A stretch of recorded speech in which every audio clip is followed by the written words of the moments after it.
Lord of the Mysteries Chapter 801. Translator, Atlas Studios. Editor, Atlas Studios. After a brief moment of stupefaction, Emlyn couldn't help but look around. He suspected that the world was lurking around him, as though he was one of the nearby believers. After all, he had never mentioned the mental terror candle at the Tarot Club. Bishop Utravsky seldom had conflicts with others, so he almost never used any mystical items.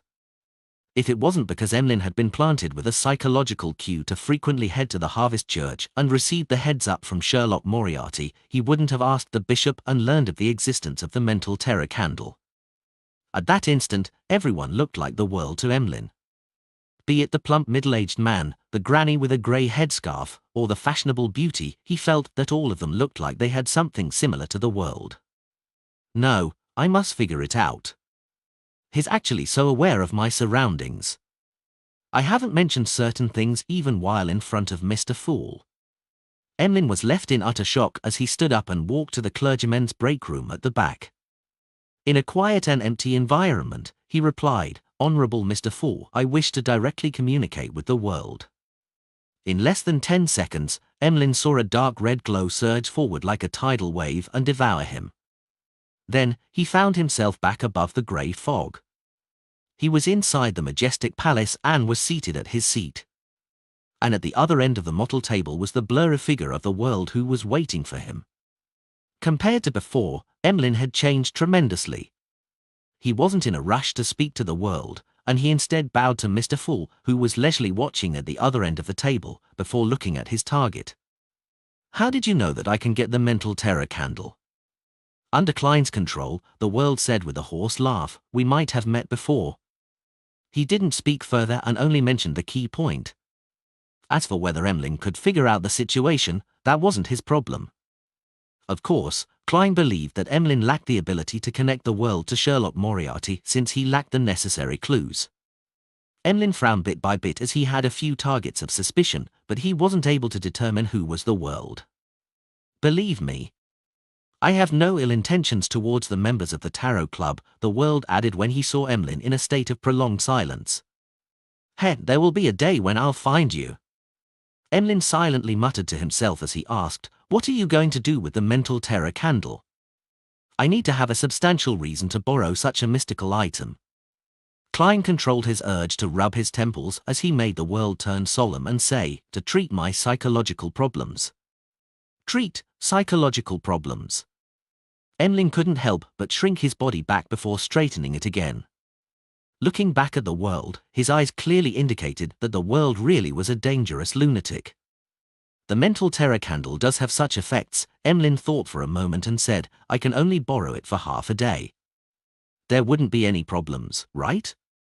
Klein held back the horror and pleas that were running through his mind as he controlled the world to answer, "No problem." If the mental terror candle was effective, Klein could finish the problem in 15 minutes. If it wasn't of any use, it would be the same even if he possessed it for days or months.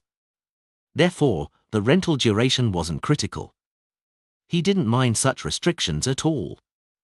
Emlyn did a count and said, "The rental fee will cost £300, as well as 5 pages of Beyond a Powers in Leymano's Travels." He decided to outsource half of the debt he had. 5 pages. How many pages did this fellow use? As Klein lampooned, he made the world reply, "That wouldn't be an issue." After closing the deal, Emlyn immediately returned to the real world and walked into the Harvest Church's break room for the clergymen. Casting his gaze to the side of the altar and waiting for Bishop Utravsky to finish talking to the believers, Emlyn suddenly fell into a dilemma. Although he sounded confident in front of the world, he had never tried borrowing similar items from the bishop. He had no idea what kind of attitude the bishop would have. As his gaze darted around, Emlyn subconsciously surveyed the tiny prayer hall.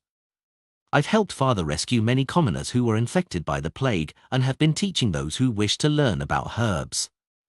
I've made the faith of Mother Earth spread quite significantly in this borough. What's wrong with borrowing the mental terror candle for half a day?" Emlyn raised his chin and walked to Bishop Utravsky, who he needed to look up at, and cleared his throat. "I have a friend that has a psychological problem. I wish to borrow the mental terror candle." 7 Seaton of LB/N.C/OM for latest novels. He didn't directly mention his contributions, because his pride didn't permit him to do so. Utravsky looked down at the priest-robed Emlyn and smiled warmly. Okay. That's it? Emlyn was stunned, finding it unbelievable that the bishop would agree so easily. He didn't immediately accept it as he couldn't help but ask, "Aren't you afraid that I'll lose the candle?" Utravsky replied with a smile, "Everyone and every item has its end. They will all return to the earth, buried deep within the soil and sprout, grow, and bloom, one incarnation after another. That is the fate of all entities. If the mental terror candle is lost, it just means that my connection with it has come to an end. I will need to patiently await the arrangements that fate and mother have for me. Whether the mental terror candle is lost depends on fate, but whether I end up being killed by you is also fate." Emlyn lampooned without asking further. He received the strange candle from the half-giant bishop. Following that, he used the excuse of needing to treat his friend to leave the harvest church. He randomly found an inn and set up the sacrificial ritual. Above the grey fog, Klein once again received the mental terror candle. More than half of the mystical item was burned, and its surface was covered with what looked like human skin. There were a few warts that protruded out. The candle's wick was very short and was entirely black in color. It was covered in thin, densely packed scale-like patterns. Klein didn't delay, for he didn't wish to give his alternate personality a chance to grow. He wanted to resolve the problem completely while it was still weak, otherwise, what awaited him was the irreversible fate of losing control. Furthermore, the mysterious space above the grey fog would completely screen the negative effects of the combat between the two personalities. Phew. Klein slowly exhaled as he extended his hand to summon the sea god scepter. At that moment, he didn't do any divination because he couldn't be sure whom he referred to. The outcome would naturally be meaningless. Pa. Klein snapped his fingers and lit the mental terror candle. Above the pitch-black wick, a flame with light blue spirituality silently glowed, illuminating the palace that looked like a giant's residence. Unknowingly, the environment changed as a cupboard, desk, bunk bed, and gas meter appeared in Klein's eyes. The crimson moonlight shone in from outside the windows, covering every item with a crimson veil layer. This was the apartment where the Morettis had lived in. This was the place where Klein Moretti had shot himself to death. At that moment, a figure was sitting at the bottom bunk, looking at the sea god scepter-wielding Klein with a warped expression. He had traits like black hair, brown eyes, thin built, average-looking features, a rather deep outline, and a scholarly air to him. He was another Klein. This Klein revealed a furious expression as he said, "You occupied my body, and now you wish for my soul to be obliterated? I should be Klein Moretti. You despicable, shameless transmigrator. You parasite." He appeared to have just grown in strength, and he wasn't able to use the objects in the external world. Klein didn't reply as he walked over with a heavy expression. The expression of Klein slowly changed as fear occupied his eyes. His body scrunched up as he pleaded with a slight tremble, "Let me go. Let me go. You snatched my brother, my sister, and my life from me. Isn't that enough? I'll remain quietly in your body, helping you analyze problems and giving you suggestions. I'll definitely not wrestle control with you over the body. Let me go. Let me go." Klein remained silent as he raised his sea god scepter-wielding right hand. The Klein was already awash with tears as he yelled angrily and fearfully, "I only wanted to remind you. If I wasn't trying to remind you, why would I have exposed myself? Let me go. Let me go. I have no ill intentions." Klein silently looked at him and made the blue gems on the tip of the sea god scepter light up one after another. Lightning bolts instantly appeared as they twisted and entangled Klein, like a storm. Amid shrill cries, the figure rapidly dissipated as a bolt of lightning wiped all traces of it. As expected of myself. To know the soft spots in my heart and which are the most effective ways to plea. However, I've already come to know who I am. I'm Ju Mingrue, who has fused with Klein's memories and emotions. If I were to let you go, it would be equivalent to splitting the two up, admitting that they are opposing parties. That way, I'll immediately lose control once I return to the real world. Klein lowered the scepter and closed his eyes as he sighed silently. Then he ultimately maintained his lucidity as he left the mind world. Lord of the Mysteries Chapter 802. Translator, Atlas Studios. Editor, Atlas Studios. When Klein opened his eyes again, the threats and pleas in his mind had vanished. The light blue flame before his eyes continued burning on that pitch-black wick. He seriously inspected the state of his spirit body and confirmed that the signs of chaos were gone. His aura's colors had turned pure and were no longer spotted. It's finally resolved. Klein heaved a sigh of relief and lowered the sea god scepter. With a snap of his fingers, he extinguished the mental terror candle. He didn't immediately return to the real world. He sat quietly above the grey fog as he used the silent palace to calm the remnant negative emotions that his inner heart couldn't vent. After this matter, Klein gained a deeper understanding that the path of a Beyonder was a path that constantly fought with madness. All Beyonders would be pushed to the brink of losing control, or they would have psychological problems if they weren't careful due to internal reasons or external stimuli. And once the symptoms appeared, not resolving them in time might leave them in a situation that would be abnormally difficult to resolve. The split personality that was created was a result of internal and external factors. The cause is a result of me being a transmigrator. Yet, I fused with Klein Moretti's memory fragments and received parts of his emotions. I was naturally inclined to having a dissociation. Together with me trying to steal the Antigonus family's notebook recently, it's akin to me walking along the boundary of an abyss to act as Dwayne Dantes. The stress is immense, so after being agitated and mentally corrupted by the Keeper's near loss of control, the problem erupted. As Klein raised his hand to rub his temples, he vanished from above the grey fog. Just as he returned to his body, Klein felt his mind and spirit were a lot more relaxed. It felt like a dusty window had been carefully wiped clean, and the additional faceless potion he had consumed was fully digested. The alternate personality that appeared is really a result of all the past psychological problems. I was able to resolve the problem with the mental terror candle, which is equivalent to receiving a complete and effective psychoanalysis. I wouldn't have any latent risks in this aspect in the short term. However, I need to be constantly taking notes and frequently regulating myself. I mustn't be careless. Klein walked out of the washroom, came to the balcony, and looked at the distant mountains and nearby vegetation.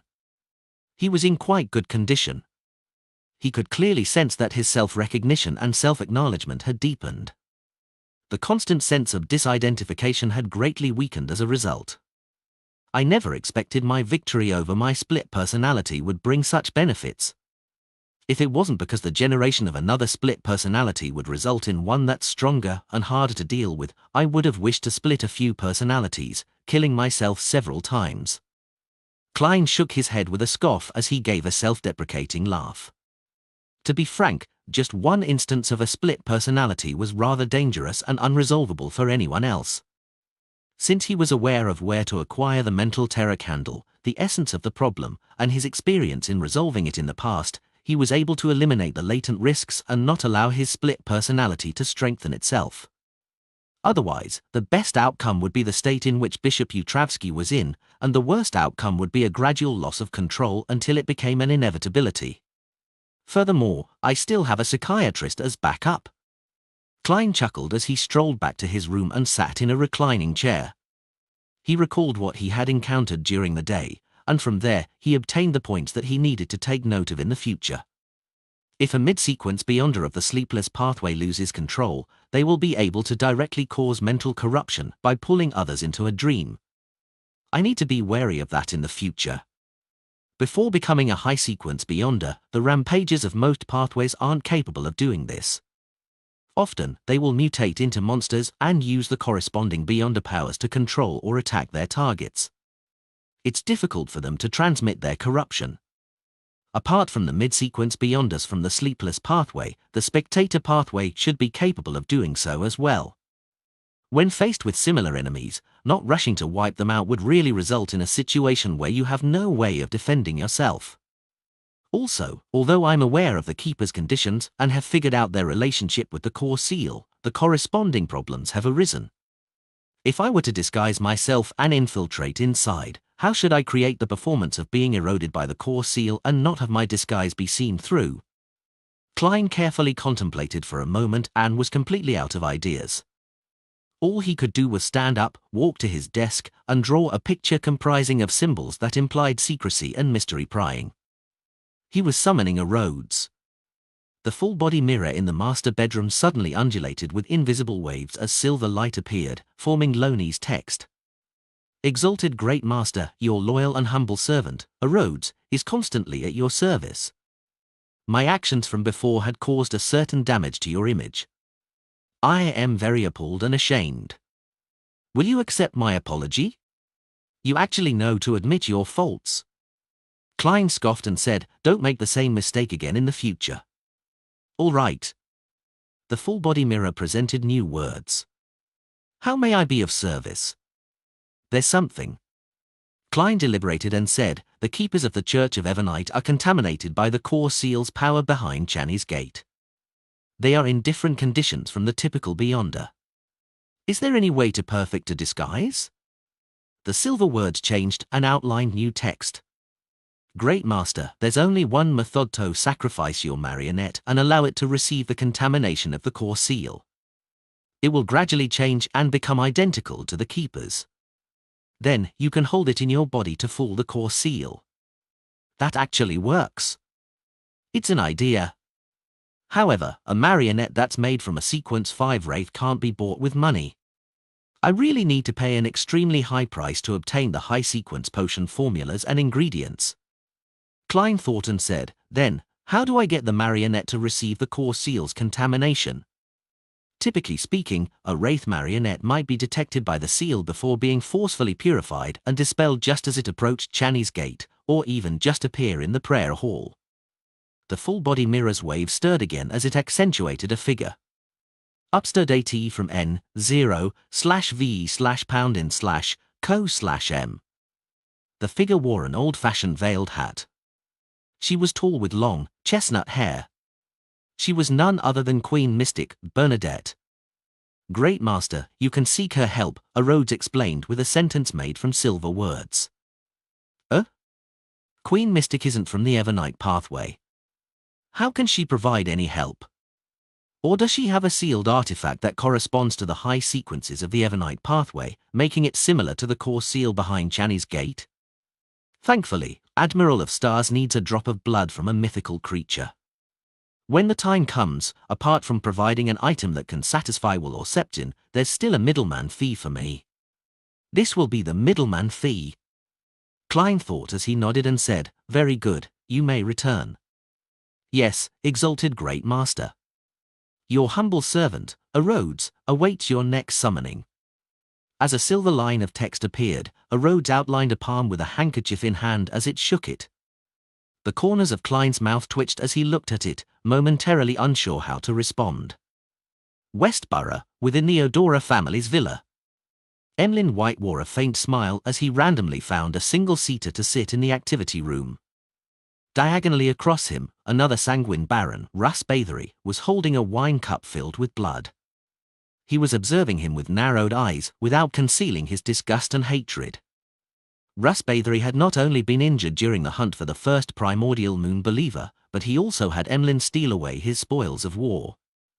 Such an act from you will only please me. Emlyn chuckled inwardly as he turned his head to look at Cosme Odora, who had just entered. He waited for the Baron to declare the results and reward him. Cosme forced himself to ignore Emlyn's gaze as he walked to the fireplace and said to all the sanguine present, I'm gathering all of you today because the final victor has emerged for the hunting competition. Who is it? The sanguines looked around as they exchanged looks, guessing at who could have clinched victory. Most of their gazes landed on Russ Bathory, with no one believing that it could be Emlyn White. Only Russ Bathory had a hunch as he looked in surprise at the darn fellow. Cosme secretly sighed and said, Emlyn White has already hunted 3 targets, automatically clinching victory. What? a young sanguine blurted out in disbelief. The sanguine was a race with fewer members than humans. In Backland, they were all part of a smaller community, therefore, they weren't unfamiliar with each other. Everyone knew what kind of sanguine Emlyn was.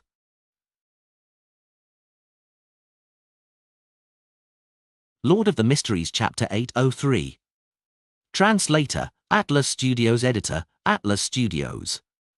Amongst all the sanguine present, even if Emlyn wasn't the oddest, he was definitely among the top 10. As a member of a race born with a long lifespan, having one or more hobbies to kill time was common. Emlyn wasn't the only one who liked dolls, but that wasn't the problem. Aside from purchasing new dolls and matching them with new clothes, or obtaining blood from hospitals to drink, he almost never left his home. Nor did he enjoy interacting with his fellow kinsmen. Unless he desired relatively fresh blood, needed to obtain some historical knowledge, or exchanged for certain ingredients, he never participated in any of the corresponding gatherings. Such a lifestyle was nearly identical to the aging, high-ranking sanguine who had no choice but to lie in specially made coffins to barely maintain their existence. It looked nothing like that of a fellow who had recently matured. As a result, Emlyn became a topic of idle conversation at many sanguine gatherings. In the years before, people only mentioned it in passing, jeering at him in private, just like the normal gossip about different freaks in Backland. When they heard that Emlyn walked into the Harvest Church because he got lost and ended up being captured and locked up underground by the Mother Earth's bishop, his reputation slid into the irreversible state of being the brunt of the jokes, as well as being a disgrace to the sanguine. Yet, this disgraceful fellow had hunted 3 consecutive primordial moon believers. Those were artificial vampires.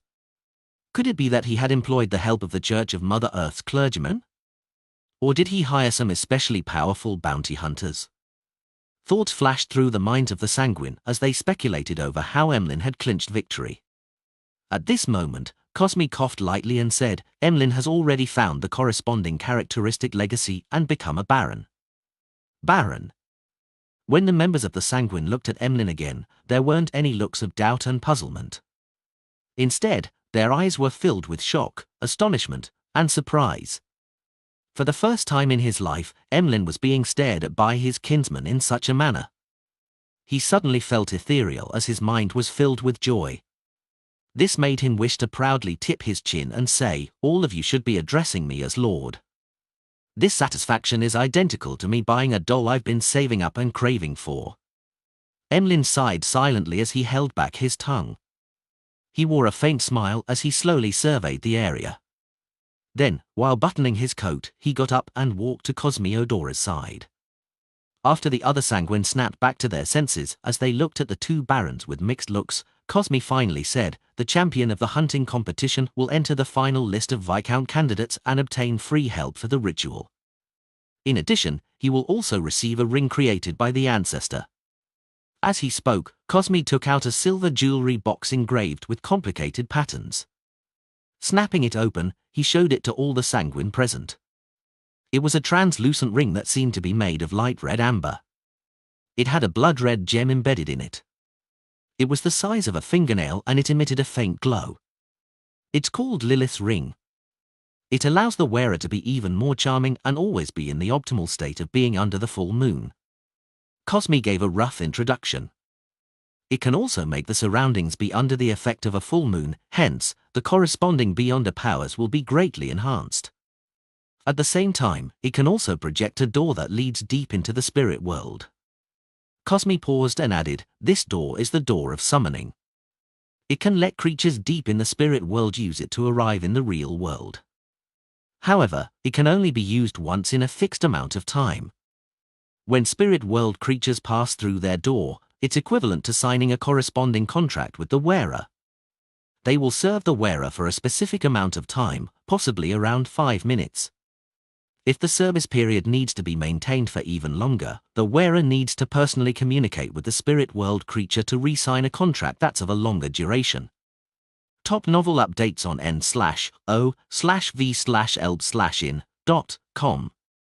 Under normal circumstances, the strength of the summoned spirit world creature will be equivalent or slightly stronger than the wearer, but there's the possibility of them being much weaker or much stronger. There was once a Viscount who relied on this ring to summon a demigod-level spirit world creature. The stronger a spirit world creature's strength, the more they can resist the agreement in the door of summoning contract itself and harm the wearer. If you encounter such a situation, you must decisively dispel the projection and end the summoning. Its negative effect is bloodthirsting disease. You will need to drink at least 1 blood vial of human blood every hour to relieve it. Otherwise, your blood will boil and evaporate. In less than 15 minutes, it can cause the death of a baron. I'm not against that. I'd yearn to drink blood more frequently, but the problem is that I'm unable to obtain that much blood. Emlyn held back his joy and agitation as he considered how he could resolve the negative effects. At this moment, Cosme turned to glance at him. The additional blood will be provided by the race. Then the problem turns into the modification of a bottle so as to carry around that much blood. Emlyn scanned the other sanguine who wore looks of envy and jealousy as he asked, "If I don't wear it, will I get the bloodthirsting disease?" "No." Cosme firmly shook his head. Emlyn stared at Lilith's ring and asked again, "If I were to wear it for 59 minutes and take it off, will I get the bloodthirsting disease?" Cosme's facial muscles twitched as he said, "When you wear the ring, you will be inflicted with the bloodthirsting disease. You have to drink 1 vial of human blood to have it subside for an hour. During this process, if you were to take it off and put it on again, the bloodthirsting disease will be activated again. Regardless of whether it's been an hour or not, you'll have to drink blood again. Do you understand what I'm saying?" "Of course, this isn't a complicated problem," Emlyn said with a TSK. Cosme retracted his gaze and looked at the other sanguine. "I'll be giving this ring to the champion of this hunting competition, Emlyn White." "Congratulations, Emlyn." He turned and extended his right hand towards Emlyn to shake his hand. Then, he handed over the blood-colored Lilith ring to Emlyn. "Thank you." Emlyn smiled in a reserved manner. Cosme stopped looking at him as he said to the other sanguine, "There are 2 targets left. They are your prey, and there will still be a reward for them." At 10 p.m. above the grey fog, Klein received Leymano's travels which Emlyn had sacrificed, and he learned of the usage of the so-called Lilith ring. The other aspects aren't noteworthy, but the thing to pay attention to is the door of summoning which leads deep into the spirit world. Perhaps there will come a day when the one passing through that door is an ancient goddess, Lilith. Of course, many conditions need to be met. As Klein made a bold hypothesis, he flipped open Leymano's travels and checked the Beyond the powers which Emlyn had used and replenished. He used up all of the lightning strikes. Traveling is gone as well. This fellow really doesn't feel the pinch when using the powers of others. He added a Wings of Darkness. It can help the user receive an enhancement in speed and the ability of brief flight, as well as it transforming into a colony of illusory blood-sucking bats to attack the enemy. 1 is Full Moon. It can make a certain region appear to be in the state of a full moon. 1 spirituality would be rejuvenated and the aspect of death would grow stronger. This is recorded from Lilith's ring. 1 is Claw of Corrosion. It can cause one's fingernails to grow another segment with mysterious symbols and patterns. They would be sharp enough to slice through steel. It would also come with potent corrosive abilities, making it the nemesis of defensive methods like scales and skin. 1 is Animal Sense. It can communicate with animals and control them while also sharing their senses. If used well, this has wondrous effects. I've never seen Emlyn use it before. What a waste. 1 is Abyss Shackles. It's a spell belonging to the darkness domain. It can make the darkness or shadows condense into a chain that controls or restrains the enemy. There's no door of summoning. That's right. It should be very difficult to record. With Emlyn's personality, he would have given up after a few failures. As Klein flipped through Leymano's travels, he used divination and his mysticism knowledge to interpret the new Beyond the powers. Retracting his gaze, he summoned the Sea God Scepter over, added a few pages of Lightning Strike. This was in line with his fear of lacking firepower. Then, Klein used the Sun Brooch to record Holy Light Summoning and Holy Water Creation, allowing Leymano's travels' Beyond the powers to become more varied. After doing all of this, he closed the notebook and picked up the mental terror candle. After settling the split personality in the afternoon, he didn't immediately return the mystical item. Instead, he had the idea that since it belonged to the spectator domain, it was possible that it could help him explore the sea of collective subconscious inside Grozel's travels. Therefore, he planned on delaying it for half a day before returning it to Emlyn. To his surprise, he found from his research that the mental terror candle didn't have any effects of placating the mind or eliminating negative emotions. All it could do was let one enter the depths of a target's mind, and from there, one could plant a cue or resolve a problem. Phew! Klein heaved a sigh of relief. Through the bestowment ritual, he returned the mental terror candle and Leymano's travels to Emlyn and Force respectively. Returning to the real world, he had a comfortable bath, and he read some papers and magazines before heading to bed. Amidst his reverie, Klein suddenly woke up, aware that someone had entered his dream. He saw the scene before him change as the sky was dark and deep. They were adorned with resplendent diamonds that left him awed and serene. A distance away, a singing voice sounded. The ethereal and common voice reached straight into his heart. Meanwhile, the clouds moved as the crimson moon half revealed itself, scattering down its mild glow. All of this made Klein feel as though he had arrived in the Evernite goddess's divine kingdom. In the dream, he felt relaxed and comfortable. Klein suddenly realized the situation he was in. This was the arrival of a Beyonder from the Church of the Evernite. This Beyonder was using the dream to placate the tycoon, Dwayne Dantes, so as to heal the mental scars he suffered in the afternoon. "What you are doing only disturbs my sleep." Klein silently sighed helplessly. Lord of the Mysteries Chapter 804. Translator, Atlas Studios. Editor, Atlas Studios. As he sighed, Klein indulged himself by relaxing like an ordinary person enjoying a rare instance of serenity and comfort in his dream. After about 15 minutes, he finally waited to the point when the church's Beyonder that was sent to placate him had left. Finally! I can sleep in peace. Klein planned on opening his eyes out of habit before falling asleep again, but he realized that once he wasn't on high alert and on guard, the remnant sense of tranquility in his dream would allow him to directly fall into a deep slumber. That night, the quality of his sleep was extremely good, and he only managed to wake up at daybreak.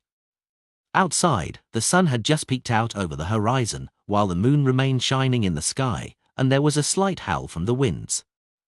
Klein lazily dazed in bed for nearly 10 minutes before picking up the golden pocket watch by his bedside table and snapping it open.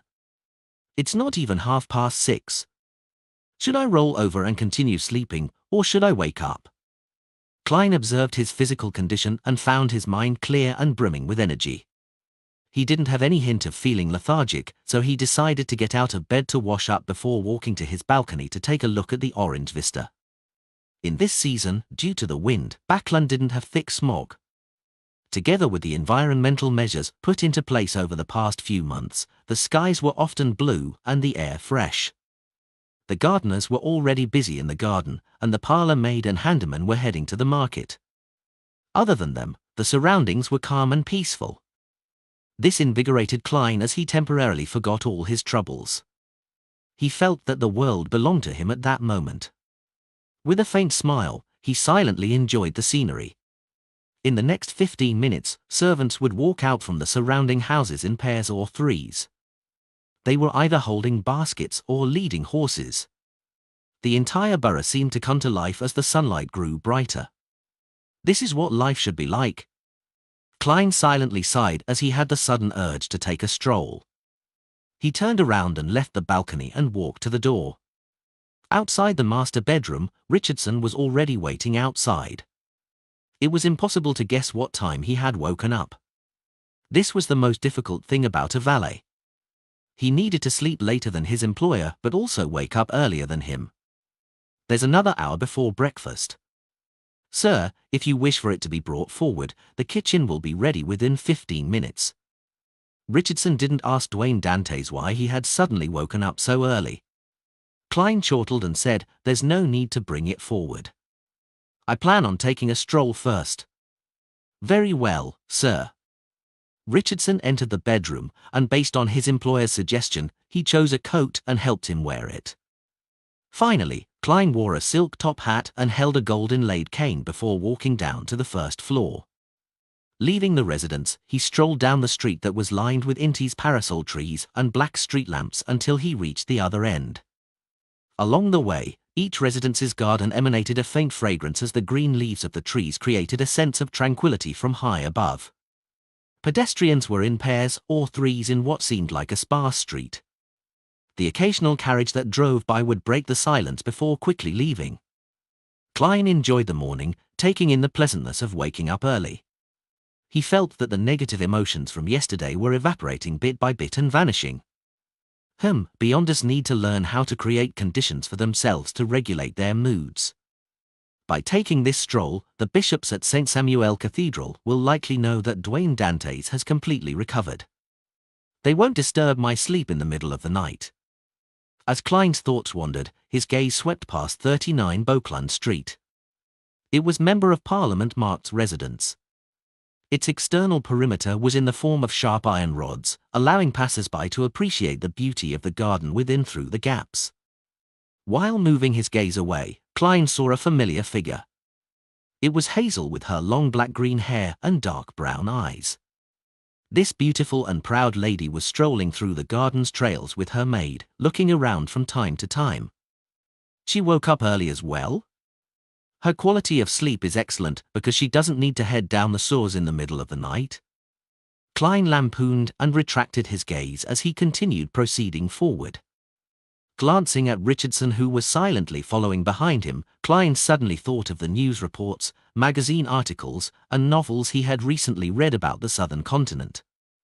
He consciously kept up with the content of that region because that would flesh out his persona as Dwayne Dantes.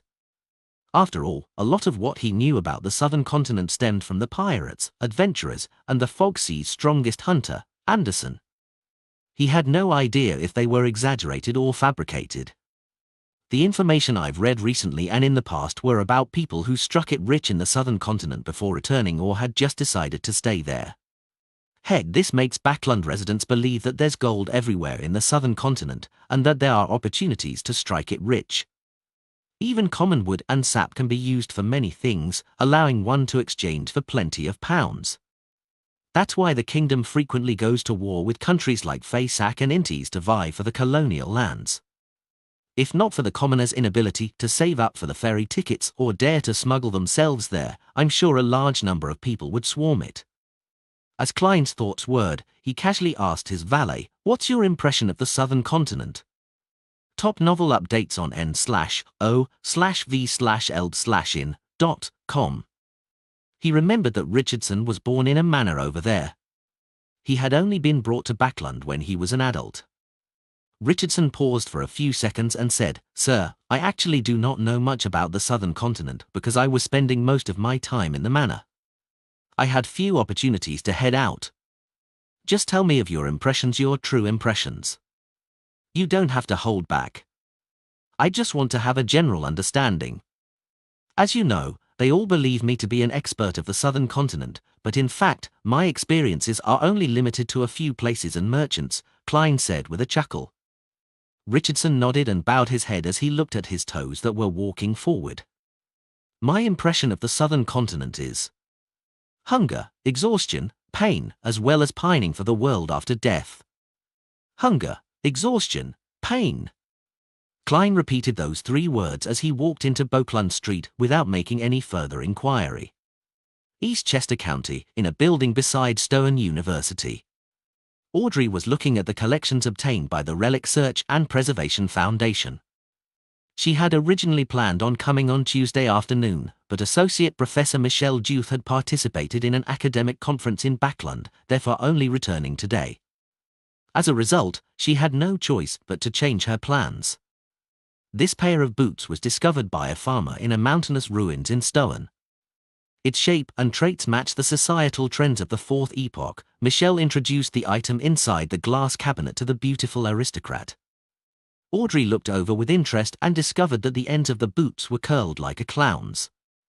The heights of the curled parts weren't uniform. One was 3 centimeters, and the other was 5 centimeters. They didn't look like a pair. The fourth epoch's asymmetrical style. I wonder what level it is for 3 on the left and 5 on the right. Audrey retracted her gaze and followed Associate Professor Michelle to the next exhibit. At the end of the tour, Michelle pointed at the glass case diagonally ahead of them and said, "This coat of arms was delivered a few days ago. It involves the very ancient worship of dragons." Dragons? Audrey strode forward in a reserved manner and saw a greyish-white dragon with its wings spread out engraved on the coat of arms. "Where does it come from?" Audrey asked just as she did before. Michelle answered, "It's from a village named Heartlark." This Lonese word doesn't have an archetype in ancient Faesac. Apparently, it was written like how it's read. Heartlark?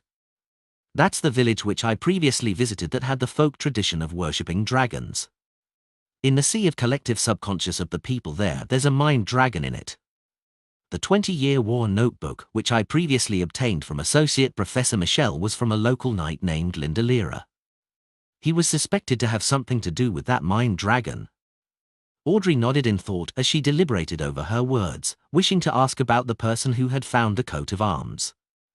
At that moment, Associate Professor Michelle's expression turned abnormally heavy. Accompanying the discovery of this coat of arms was a tragedy. A tragedy? Audrey didn't hide her surprise. Associate Professor Michelle sighed and said, "An archaeological team entered the village to study the folk tradition of worshipping dragons, but that night, one of the members went mad. And this mental illness was apparently contagious. The entire archaeological team later went mad, killing themselves or each other. In the end, none of them survived. This coat of arms was found among their remains. It was first taken away by the police, and after confirming that it's without problems, only then did they donate it to us. An archaeological team entered the village, and the members went mad one after another." Audrey's eyes dilated as she inwardly repeated Associate Professor Michelle's words. Suddenly, an idea came to mind. Psychology alchemists. The members of the archaeological team were members of the psychology alchemists.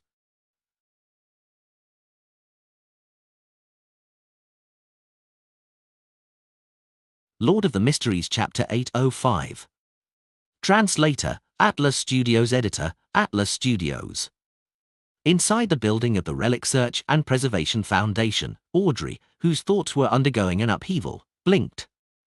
She took note of her body language and expressions as she drew a crimson moon on her chest in a half-genuine manner. She said with a sigh, "What a tragedy. I hope that their spirits can rest in peace." The reason she had guessed that the archaeological team had comprised of members of the psychology alchemists was that she had previously received a mission to help the organization obtain a notebook related to the 20-Year War from Associate Professor Michelle. And this notebook belonged to the knight from Heartlark Village, Linda Lira. Back then, Audrey had made a request to Mr. Fool and relied on magic mirror divination to determine the origin of the notebook. She discovered that it was deeply connected to the village that worshipped dragons.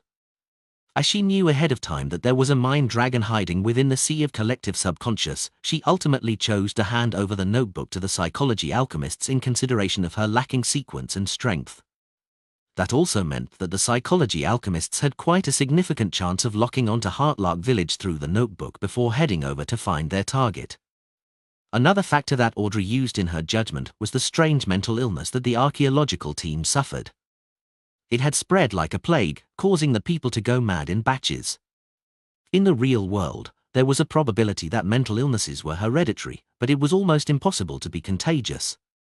But in the mysterious world, in the world of the mind and consciousness, chaos and madness could be spread to others through spirit channeling, dreams, and the subconscious. And hidden in Heartlark Village was a mind dragon that had lived for years. The psychology alchemists had found Heartlark Village through the notebook, and the threatened mind dragon used this ingenious method to spread mental corruption. He might have achieved this through the sea of collective subconscious. The Beyonder world sure is dangerous. This small team must have been formed by a selection of Beyonders, but they ended their lives in such a simple and ridiculous manner. As Audrey thought about it, she was glad that she had made a sufficiently rational decision. She hadn't willfully used the knight's notebook to explore Heartlark Village. Otherwise, there would probably have been an addition named to the list of members who went mad. Thanks to Mr. Fool. Thanks to the other members of the Tarot Club. Thanks to Chilangos who previously infiltrated in disguise. They allowed me to still recognize the hidden dangers despite my lack of actual experience in the domain of mysticism. It made me sufficiently cautious. Audrey silently thought in gratitude. At that moment, her recalling her performance when she first joined the Tarot Club had made her wish to bury her head in her pillows to roar at herself. Visit novelbin.com for new novels. Audrey, you were that naive and immature back then. Thankfully, you met Mr. Fool. If it were any other secret existence, you would have long gone mad or turned into a monster. Mr. Fool is such a nice man. No, such a nice orthodox god. By the side, Associate Professor Michel noticed that Audrey had been silent. He said with a heavy nod, yes, it truly is a tragedy that strikes one with fear. I only wish that the government has already handled the matter and prevented the contagious mental illness from becoming a plague. Don't worry, unless that mind dragon loses control and plans to challenge the three churches, there won't be any more victims of that mental illness. Audrey replied silently. From her point of view, the official Beyonders had already taken on the case. After all, a contagious mental illness was definitely going to be under the purview of the official Beyonders. Therefore, the dragon coat of arms in the glass case must have been determined to be fine before being donated to the Foundation. The police department didn't have such authority. While Audrey felt pity for the archaeological team who were suspected to be Psychology Alchemists members, as though she had experienced the tragedy for herself, she was curious if the mind dragon remained in the vicinity of Heartlark Village. To hide in the sea of collective subconscious with one's actual body would probably make it difficult to be discovered. However, the three churches have a long history. In the Fourth Epoch or even earlier, they must have had bouts with mind dragons, so perhaps they have the corresponding records about it. Besides, the Psychology Alchemists is in control of the spectator pathway and has the existence of high-sequence Beyonders. Their comprehension of the sea of collective subconscious can't be much weaker than the mind dragons. After suffering a terrible failure due to the lack of information, they will definitely send a very powerful team.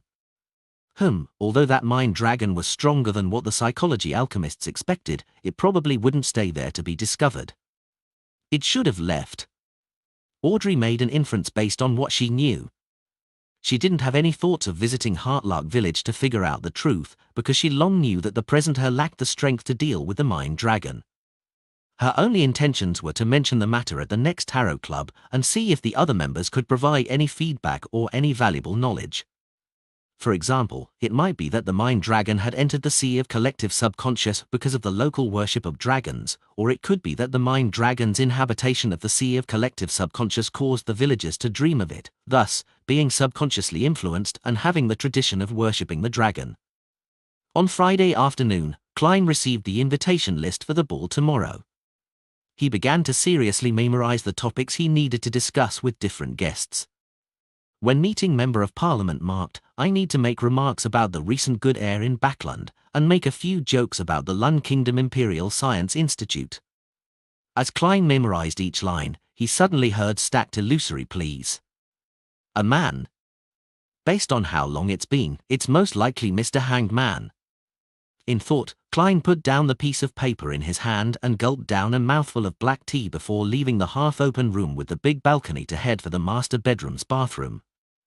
He took the steps counterclockwise and went above the grey fog, and he discovered that it was indeed the Hanged Man.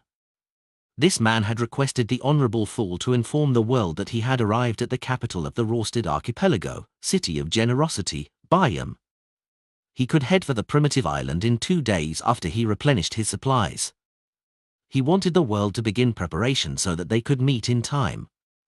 He also indicated that if he lacked the means to head for the primitive, he could arrange for the world to secretly board the Blue Avenger. Board the Blue Avenger and bring a bunch of sailors from the Church of Storms to the vicinity of the primitive island? How long can the sanguines anesthetic gas you bought from Emlyn last? Will there be enough time to explore? Klein thought for a moment and conjured the world German sparrow, making him pray devoutly. There's no need to go through that much trouble. You should have freedom of movement in Bayam. Meet at the cemetery outside the city at midnight today. Before that, replenish your stores. Bayam, in an inn. Alger frowned slightly after hearing the World German Sparrow's words. He did have freedom of movement in the City of Generosity. This was because the sailors were eager to head to places like the Red Theatre. They were definitely not returning tonight, and after waking up in the day, it was almost certain that they would head to a casino to gamble to let themselves loose. It was to vent the repression and misery that resulted from drifting out at sea for extended periods of time. That also meant that even if Alger disappeared for a night and a day, no one would discover it. Is the world implying that we use this interval? That is indeed better than using the sanguine's anesthetic gas. I've already used it twice, so who knows if someone is already suspicious about it and is waiting for his theory to be validated. But without a ship, how do we head for the primitive island? Oh, Limano's travels? This magician did mention that it has the beyonder power of teleportation. However, there's only one page, making it impossible for a return trip. Alger relied on his strong ability to connect matters to vaguely guess at German Sparrow's intent, but he believed that the necessary conditions were lacking. With these doubts in mind, he found his contact with the resistance and replenished his storm charms that were made with tin. When it was 11 at night, Alger secretly left his inn and headed out of the city under the shadows. He wasn't worried that the sailors would discover his disappearance because he too had physical needs. It was possible that he was sleeping in a lady's bed in the Red Theatre and was unwilling to return. And there were many such brothels in Bayam, with many prostitutes in existence. It was impossible to say that there was something wrong with him because he wasn't at the Red Theatre. Once he left Bayam, Alger walked on a narrow road where horse carriages couldn't pass as he headed for the mountainside of the mountain range beside the sea. Suddenly, his gaze froze as he noticed something. Under the crimson moonlight's illumination, the mountain that originally existed had vanished. And the area underneath, such as the piled stones, vegetation, and terrain, changed almost completely. Alger had come from the Resistance's private harbour earlier. He hadn't managed to pay close attention to the mountain, hence, he only noticed the abnormality at that moment. The mountain collapsed. It actually collapsed. Right, it was previously mentioned in the papers that Bayam encountered a shallow earthquake, with its might being focused in the mountain range outside the city. Also, the church's deacon said that German Sparrow nearly destroyed Bayam, and that matter had demigods involved. Both of them occurred during the same period. Could it be caused by German Sparrow? He instigated a demigod-level battle, and he managed to successfully escape while killing Admiral of Blood? Alger's pupils dilated as his footsteps slowed down to a halt. He suddenly understood why the Church of Storms had placed great importance on German Sparrow, and why he had a bounty worth as much as £50,000. In the undamaged cemetery up ahead, a cold wind blew across it and towards Alger in the silent night. It made him tremble involuntarily. At that moment, Alger's heart stirred as he turned his head to look right. Underneath a giant tree, a figure quickly outlined itself in the shade. This figure had his hand on his top hat while he slowly looked up, revealing a thin face and cut features. The emotionless dark brown eyes were none other than German Sparrow's. Lord of the Mysteries Chapter 806. Translator, Atlas Studios. Editor, Atlas Studios. He did teleport over. How extravagant. Alger tensed up before relaxing, however, he did not let his guard down at all. Upon meeting German Sparrow again, he discovered that there wasn't much of a change to him. However, his every action had the indescribable air of a powerhouse, and the profundity he exuded left him apprehensive. As expected of the crazy adventurer who can instigate a battle of demigod proportions while escaping unscathed. The slight bit of smugness of having become a Sequence 5 vanished from Alger. He slowly walked over with lantern in hand. When he saw German Sparrow, he deliberately probed, the traces you left behind might not vanish for the next few centuries or even millennia. He was trying to confirm if the mountain's collapse had anything to do with German Sparrow. Klein shot a glance at the modified terrain as he released his grip on his top hat and smiled in a gentlemanly manner. The one who contributed the most in causing this damage was Sea King. Man, he actually triggered a demigod battle that could have destroyed Biome, causing Sea King to directly attack. Yet, despite such circumstances, he survived and left with Admiral of Blood. It's completely unimaginable and unbelievable. Alger began to suspect if German Sparrow had a Grade 1 sealed artifact on Hyman item at the demigod level. He didn't express his shock and surprise, nor did he dare to probe further. Instead, he asked, "Do you plan on heading to that primitive island now?" "Of course," Klein answered calmly. It was late at night, a period when Dwayne Dantes was asleep. No one would disturb him, but he had to show himself once it was daytime. Of course, to prevent any unexpected circumstances, Klein had summoned a Rhodes to monitor the mirror illusion and provide a response. It's thanks to the Church of Evernight for having ended its dream treatment of Mr. Tycoon, otherwise, I would definitely have to delay the operation. Klein couldn't help but sigh inwardly. Alger observed himself and discovered that he wasn't able to obtain any mystical item in such a short span of time. He then took out an iron black ring that protruded out like a thorn and wore it on his left thumb. Bearing with the excruciating headache, he nodded slightly. "I hope for a pleasant partnership." Then, he saw German Sparrow walk over with a stoic expression, reach out his hand, and grab his shoulder. At that instant, Alger's first reaction was that German Sparrow was attacking him. He instinctively wanted to turn to the side to dodge his attack, only to recall his previous guess. Amidst his racing thoughts, he withheld his subconscious reaction and allowed the crazy adventurer to place his palm on his left shoulder. Right on the heels of that, he noticed German Sparrow's left hand turn transparent as though it was bearing the shadows of the spirit world. Then, the blacks before his eyes grew darker, and the crimson moon turned brighter. All kinds of color seemed to layer upon one another. Countless nearly formless figures receded backwards as Alger tore through the spirit world with German Sparrow's help. Creeping hunger. Teleport. So that's how it is. Just as he had such a thought surface in his mind, he saw his body plummet as the saturated colors around him receded. Everything had returned to normal. Beach, reefs, trees. This is a deserted island. Alger surveyed the area and was just about to speak when the colors around him saturated as the layered phenomenon happened once again. This time, when he left the spirit world, he was in midair with undulating waves beneath him. Although Alger had never worked with German Sparrow in actual combat before, the experienced him immediately created a spiraling wind and allowed them to float.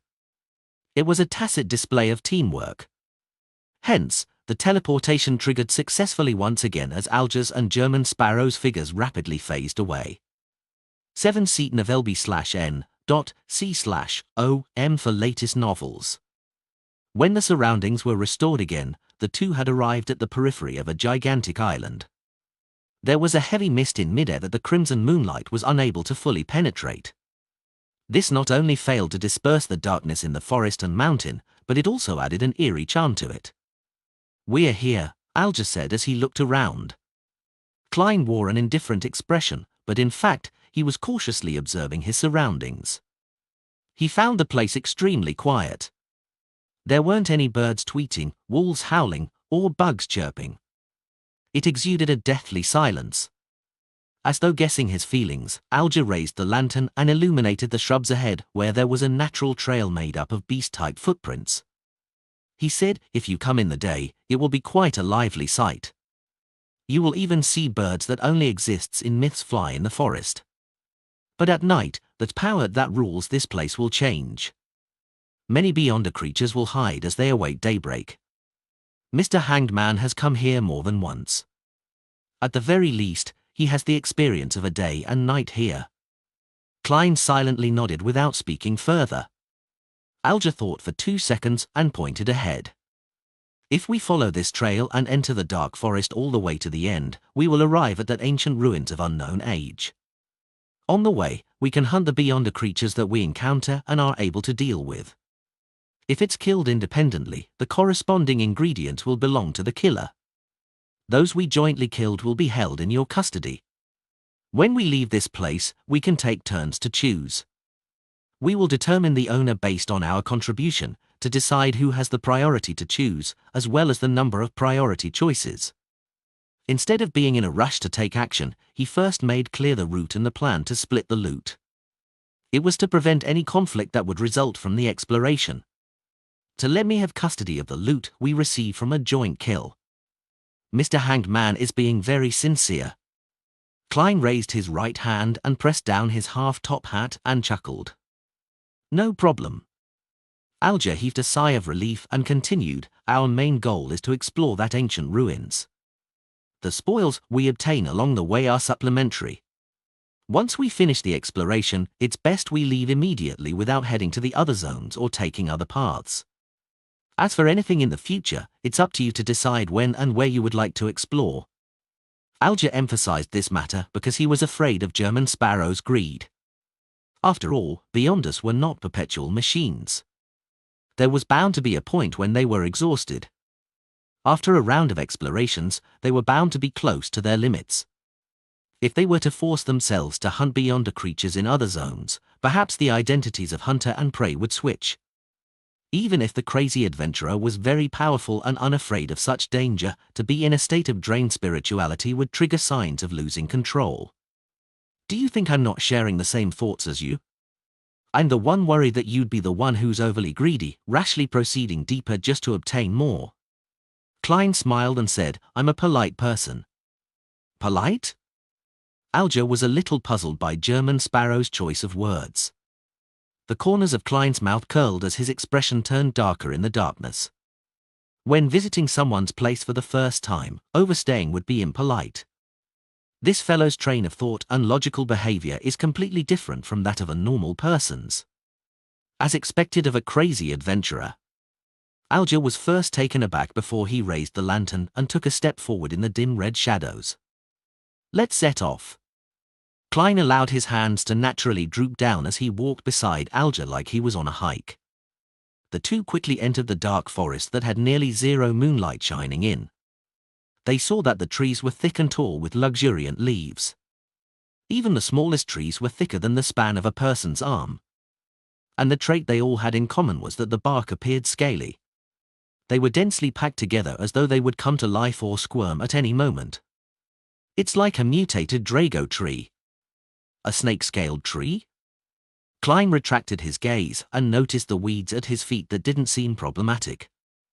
None of them spoke as they maintained a state of abnormal silence. They didn't wish to say anything to eliminate the awkwardness just because it was too quiet. As they walked, the duo saw the distribution of trees ahead turn sparser thanks to the lantern's light.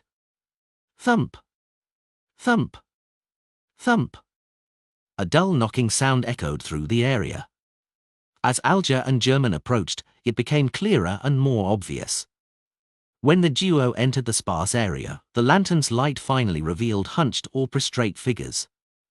Amongst these figures were humans, baboons, goats, and tigers.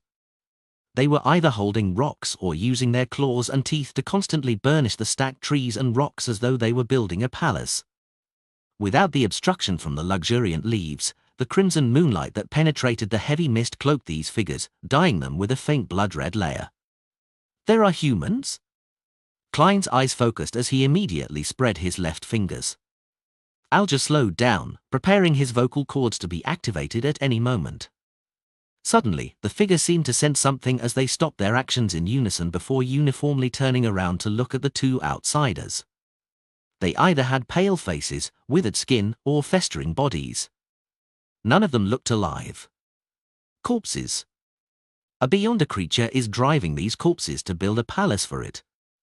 Klein cast his gaze past them and saw a dark cave that led deep into the ground.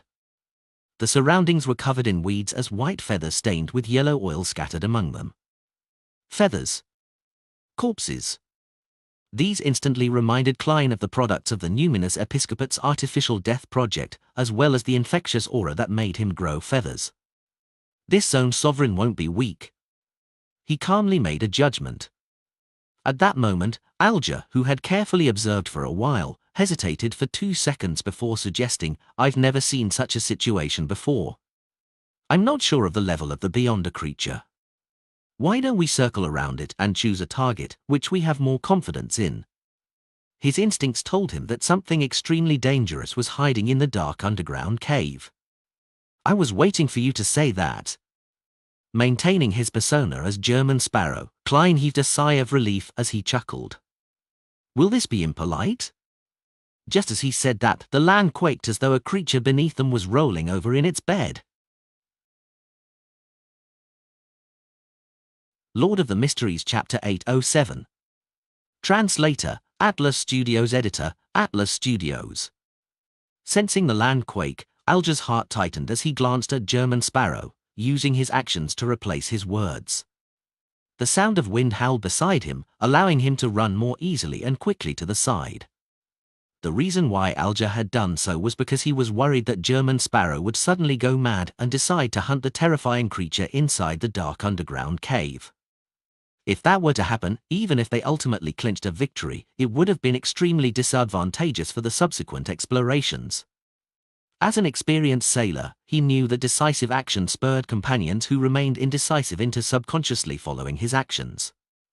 Upon seeing this, Klein heaved a sigh of relief as he gave up the discussion about politeness. He widened his stride and ran behind the hanged man. Following that, he sensed a strong wind blow at his feet, thrusting him forward. This significantly reduced his need to overcome gravity, allowing him to obtain additional mobility that instantly doubled his speed. Amidst the rustling sounds, Klein and Alger ran out of the sparse woods and circled around the flank of the eerie darkness. 7-seat novelb/n.c/om for latest novels. At this moment, their heartbeat suddenly slowed. It was as though they hadn't been engaging in intense exercise and were instead in a state of reverie that resulted from the tanning of the afternoon sun. Klein immediately felt his body turn cold as an inexplicable and baffling sense of gloom arose as they tried invading his body. Meanwhile, he saw the light from Alger's lantern be swallowed inch by a gigantic black shadow. A corresponding scene naturally surfaced in his mind. In the depths of the dark underground cave, a thick, humongous serpent snaked out. It had dark green scales with exaggerated eyes that seemed to burn with fire. In between its scales were white feather covered in yellow oily stains. Along its back was a pair of thick wings that could be spread. While slithering and flying, this giant serpent raised its body high, coiling itself around a thick tree and extending its pitch-black tongue. It stared intently at the two figures that had barged into the surrounding area. Around it, the trees were rapidly withering along with the weeds. Countless corpses burrowed out of the soil as invisible shadows surged to its side. Feathered serpent. It was a feathered serpent. In the southern continent, it was a symbol of holiness. It was the emblem of the descendants of death, the Eggers family. Klein and Alger didn't pause as they held back the coldness of their bodies and their slowing heartbeats. Under the intense winds, they charged into the depths of the dark forest, pulling a distance away from the sparse trees. Badump! Badump! Badump! The duo's heartbeats gradually returned to normal as the coldness of their bodies were dispersed by the heat generated from the intense exercise. Klein's spiritual intuition told him that the danger had passed. Hence, he slowed down his pace and turned to glance back. He said calmly while facing the depth of the darkness, a demigod-level feathered serpent. Demigod level. Alger similarly slowed down as the blood vessel in his forehead pulsed. He paused for 2 seconds and exhaled lightly. Don't worry about it. The Beyonder creatures here are very territorial.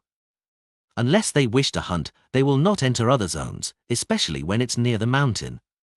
That feathered serpent wouldn't chase after us. Klein nodded and said, the Beyonder creatures here are very strong. Alger retracted his gaze and replied with a shake of his head. No, there are also many weak ones. I've been here at night before, but I've only discovered the traces left behind by Beyonder creatures at the demigod level without encountering them. I actually encountered one this time. Such matters are mainly about luck. The chances of this happening again isn't too high. As a seafarer, being able to calculate was a necessary ability. Are you looking down on me, the king of yellow and black who wields good luck? Klein gave a self-deprecating laugh as he said with a deadpan expression, absolute judgments often result in the opposite results. When translated into Earth speak, it was, "Don't raise death flags." In fact, if it wasn't a feathered serpent at the demigod level, and instead was something at sequence 5, Klein would be happy to bully it. After all, with Azic's copper whistle in hand, the Beyonder creatures in the death domain would lose at least half their combat strength. As for encountering a Beyonder creature at the demigod level, he wasn't too alarmed. This was because the Hanged Man had previously mentioned it, and he had made the corresponding preparations. He had the Fate Siphon Charm, 3 pages of demigod-level Beyonder powers in Leymano's Travels, and the ability to travel. Although it wasn't necessarily the case that he could resist a demigod, it was enough to help him create opportunities to escape. As long as I do not encounter angels, Klein silently added inwardly. After hearing German Sparrow, Alger was somewhat puzzled. This was because the crazy adventurer was clearly informing him to be more careful and cautious. A cold and crazy fellow? That's right. If he's just crazy, he wouldn't have lived to this day. Alger looked up at the sky as he tried hard to look past the mist and distinguish the blurry stars. After 2 minutes, he retracted his gaze and pointed in a direction. "We'll head in that direction." Klein had long drawn his iron-black death knell. He allowed the muzzle to naturally point downward as he silently followed alongside Alger. He wore a cold and composed expression that had no signs of anxiety. After traversing the extremely dim forest for some time, Alger suddenly stopped. As he looked to his left, he said in a deep voice, "If we head forward more, there will be an illusory chime tree. I hope to handle it by myself. The second Beyonder creature we encounter will be handled by you.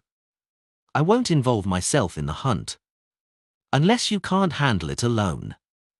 Alger swallowed the second half of his sentence. He wasn't like the hunters who were often seen at sea, people who often couldn't hold their tongues as they habitually said things that infuriated others. The main Beyonder ingredient, which Miss Justice needs. Mr. Hanged Man has quite a bit of adventuring experience under his belt. He knows that being frank at times is more useful than concealing matters, and that negotiating is more effective than scheming. Klein maintained German Sparrow's persona as he nodded with a hint of gentlemanliness amidst his coldness. "Okay. If you can't deal with it, it's best you shout for help, otherwise, I'll treat it as your persistence." The style of a crazy adventurer appears to be different from hunters, but in certain aspects, they are surprisingly similar. Alger silently drew a breath as he continued forward with his lantern. As they walked, they heard weak chiming sounds, and they immediately felt as though they were home, their bodies and mind at ease. Klein acutely sensed that his wariness was melting away in an irreversible manner. No matter how much he emphasized it to himself, he was unable to tense up. At that instant, he even had the urge to head for the source of the chimes, believing that there was something extremely dear and familiar to him located over there. As they were quite a distance away, the chiming was sporadic. Klein was barely able to hold himself back as he turned to look at Mr. Hanged Man. Alger no longer looked as staid as before. The eyes of his rugged face were slightly red. It was unknown if he had recalled something that caused him to plunge into some emotional state. I wonder what Mr. Hanged Man looks like when he's crying. It must be quite terrifying. Klein couldn't help but muse. At this moment, Alger said softly with a hoarse voice, "Leave it to me." Just as he said that, he put down the lantern and slightly turned the sinister ring on his left thumb. He made the protruded thorn that looked like it was stained with old bloodstains turn brighter. This was his mystical item, Whip of Mind. Its side effects was to place the wearer in a state of a constant headache, one so bad that the wearer would yearn to slam their head into a wall. However, at that moment, the excruciating headache made Alger maintain his basic lucidity amidst the chimes without being truly hypnotized. At times, a side effect might actually provide benefits to the wearer. As Alger remained poignant, he took out a wooden box from his pocket and snapped it open. Inside it was a grey rat. Mr. Hanged Man wishes to use the rat as bait, so as to attract the illusory chime tree's attention before taking the opportunity to attack it? Not bad. He made adequate preparations. He already had a detailed plan ahead of time. As an experienced adventurer, Klein instantly guessed the hanged man's thought processes. Alger held up the rat and shook it when his expression suddenly turned odd. The grey rat was no longer moving. It wasn't breathing and was cold. It wasn't able to take on the responsibility of being bait.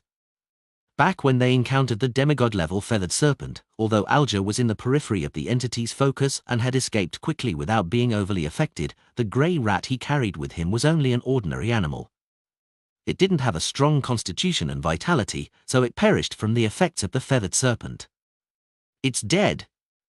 It's dead. Mr. Hanged Man now understands that principal plans often can't keep up with change. His luck is mediocre? Upon seeing this scene, Klein couldn't help but twitch the corners of his mouth. He wanted to laugh, but he didn't make a sound, afraid that it would destroy his persona. Such situations were rare to the experienced and meticulous Hanged Man. Alger quickly reined in his emotions as he proceeded forward with the dead grey rat. Klein bent down and reached out for the lantern as he unhurriedly followed behind him. The chimes grew clearer as it made them more and more silent, with the urge to run towards it becoming greater. After taking another few steps forward, Klein finally saw that strange tree. Above its brownish-green trunk were thin cracks. Deep inside each crack was a darkness that looked as though different eyes were growing inside them. The branches that extended outwards had chime-like metal-grey objects hanging from them. They were swaying automatically, letting out melodious sounds. And on the branch closest to the trunk, there was a fist-sized, colourless, translucent fruit. Alger stared in that direction as he pressed at his throat before saying to German Sparrow with a heavy voice, "It's best you cover your ears and converge your spirituality." Lord of the Mysteries Chapter 808. Translator, Atlas Studios. Editor, Atlas Studios. Upon hearing the Hanged Man, Klein's heart skipped a beat. He had an ominous premonition as he ignored his persona, put down the lantern, and took out 2 slips of paper. He then crumpled them into a ball and stuffed them into his ears. Seeing German Sparrow do it without any questions, Alger heaved a sigh of relief. He reflected on how nice it was to work with an experienced fellow. Even though he was an adventurer known to be crazy, he was someone who followed reasonable instructions. He knew what and what not to do. Just as he was about to throw the dead rat, which still retained some of its warmth, at the illusory chime tree to divert its attention, he suddenly saw the shrubs shake as a yellow-skinned, black-striped tiger appeared. Amidst the melodic chimes, the tiger walked towards the strange tree normally, but its eyes were glazed over. It felt indescribably creepy. When Alger saw this, he lowered his arm and abandoned his attempt of throwing the dead rat. Resisting the headache, he calmly watched as the tiger walked closer to the tree due to the growing influence of the melody. It crouched down, raised its right claw, and bared its claws, slicing itself at the neck. Despite the oozing blood, the tiger seemed to have lost all sense of pain. It continued digging in deeper, engorging the wound before it began to skin itself, revealing a naked body covered in mangled flesh and blood. The chimes gradually weakened as the branch suddenly came alive. It extended downwards, stabbing into the tiger's sorry, unprotected body. Alger, who was already prepared, immediately drew his dagger, opened his mouth, and sang hoarsely, "Break, break, break. On thy cold grey stones, O sea. Break, break, break. At the foot of thy crags, O sea one." His voice had bold overtones, but it was completely out of tune. It was at complete odds with the comprehension of both humans and creatures. It was a jarring boom that had a metallic sound to it. It was filled with the power that left one frustrated and disgusted. Meanwhile, the illusory chime tree's branches trembled as they retracted like they were huddling together. Following that, a melodious chime lessened the terrifying noise to a small extent. At Alger's side, although Klein had used paper balls to stuff his ears and had converged his spirituality, he immediately felt his forehead's blood vessels throb. He instantly had the urge to kill the singer and destroy everything before him. Furthermore, his mind had the feeling of being ripped apart. His muscles and vessels were squirming as a result. Others charge people money to sing, but Mr. Hanged Man singing charges you with death. Klein lampooned as he resisted the irascibility in his heart. Break, Break. Break. Every word Alger said burst out like waves striking reefs. Bolts of silver lightning descended in turns, as though in euphoric praise. As silver flashes lit up one after another, they smote down at the illusory chime tree's surface, causing it to tremble incessantly. Its branches shook in a numb and random manner, making it difficult for it to produce the melodic hypnotic music. Alger took this opportunity as he threw the dead rat and thrust the dagger in his hand forward. With a howling wind, invisible blade swooshed over, slicing at the branch at the top and nearest to the illusory chime tree's trunk. Catcher. The colorless, palm-sized, translucent fruit fell as it was swept up by a gust of wind and flew into Alger's palm. The tree bark, which was covered with eye-like cracks, froze as the remaining branches drooped down, having lost their ability to move. Indeed, as long as you gather the correct intel ahead of time, beyond a vegetation at the same level is a lot easier to deal with than animals due to its lacking intelligence. Alger took out a golden container he had prepared, and he put away the illusory chime tree's fruit. Then, he turned around to look at German Sparrow. "Let's continue." He suddenly stopped speaking as the word forward vanished from his vocal cords. At that instant, he saw German Sparrow's cold expression looking somewhat warped. The whites around his brown irises were slightly red, as though he would unleash an attack upon him at any moment.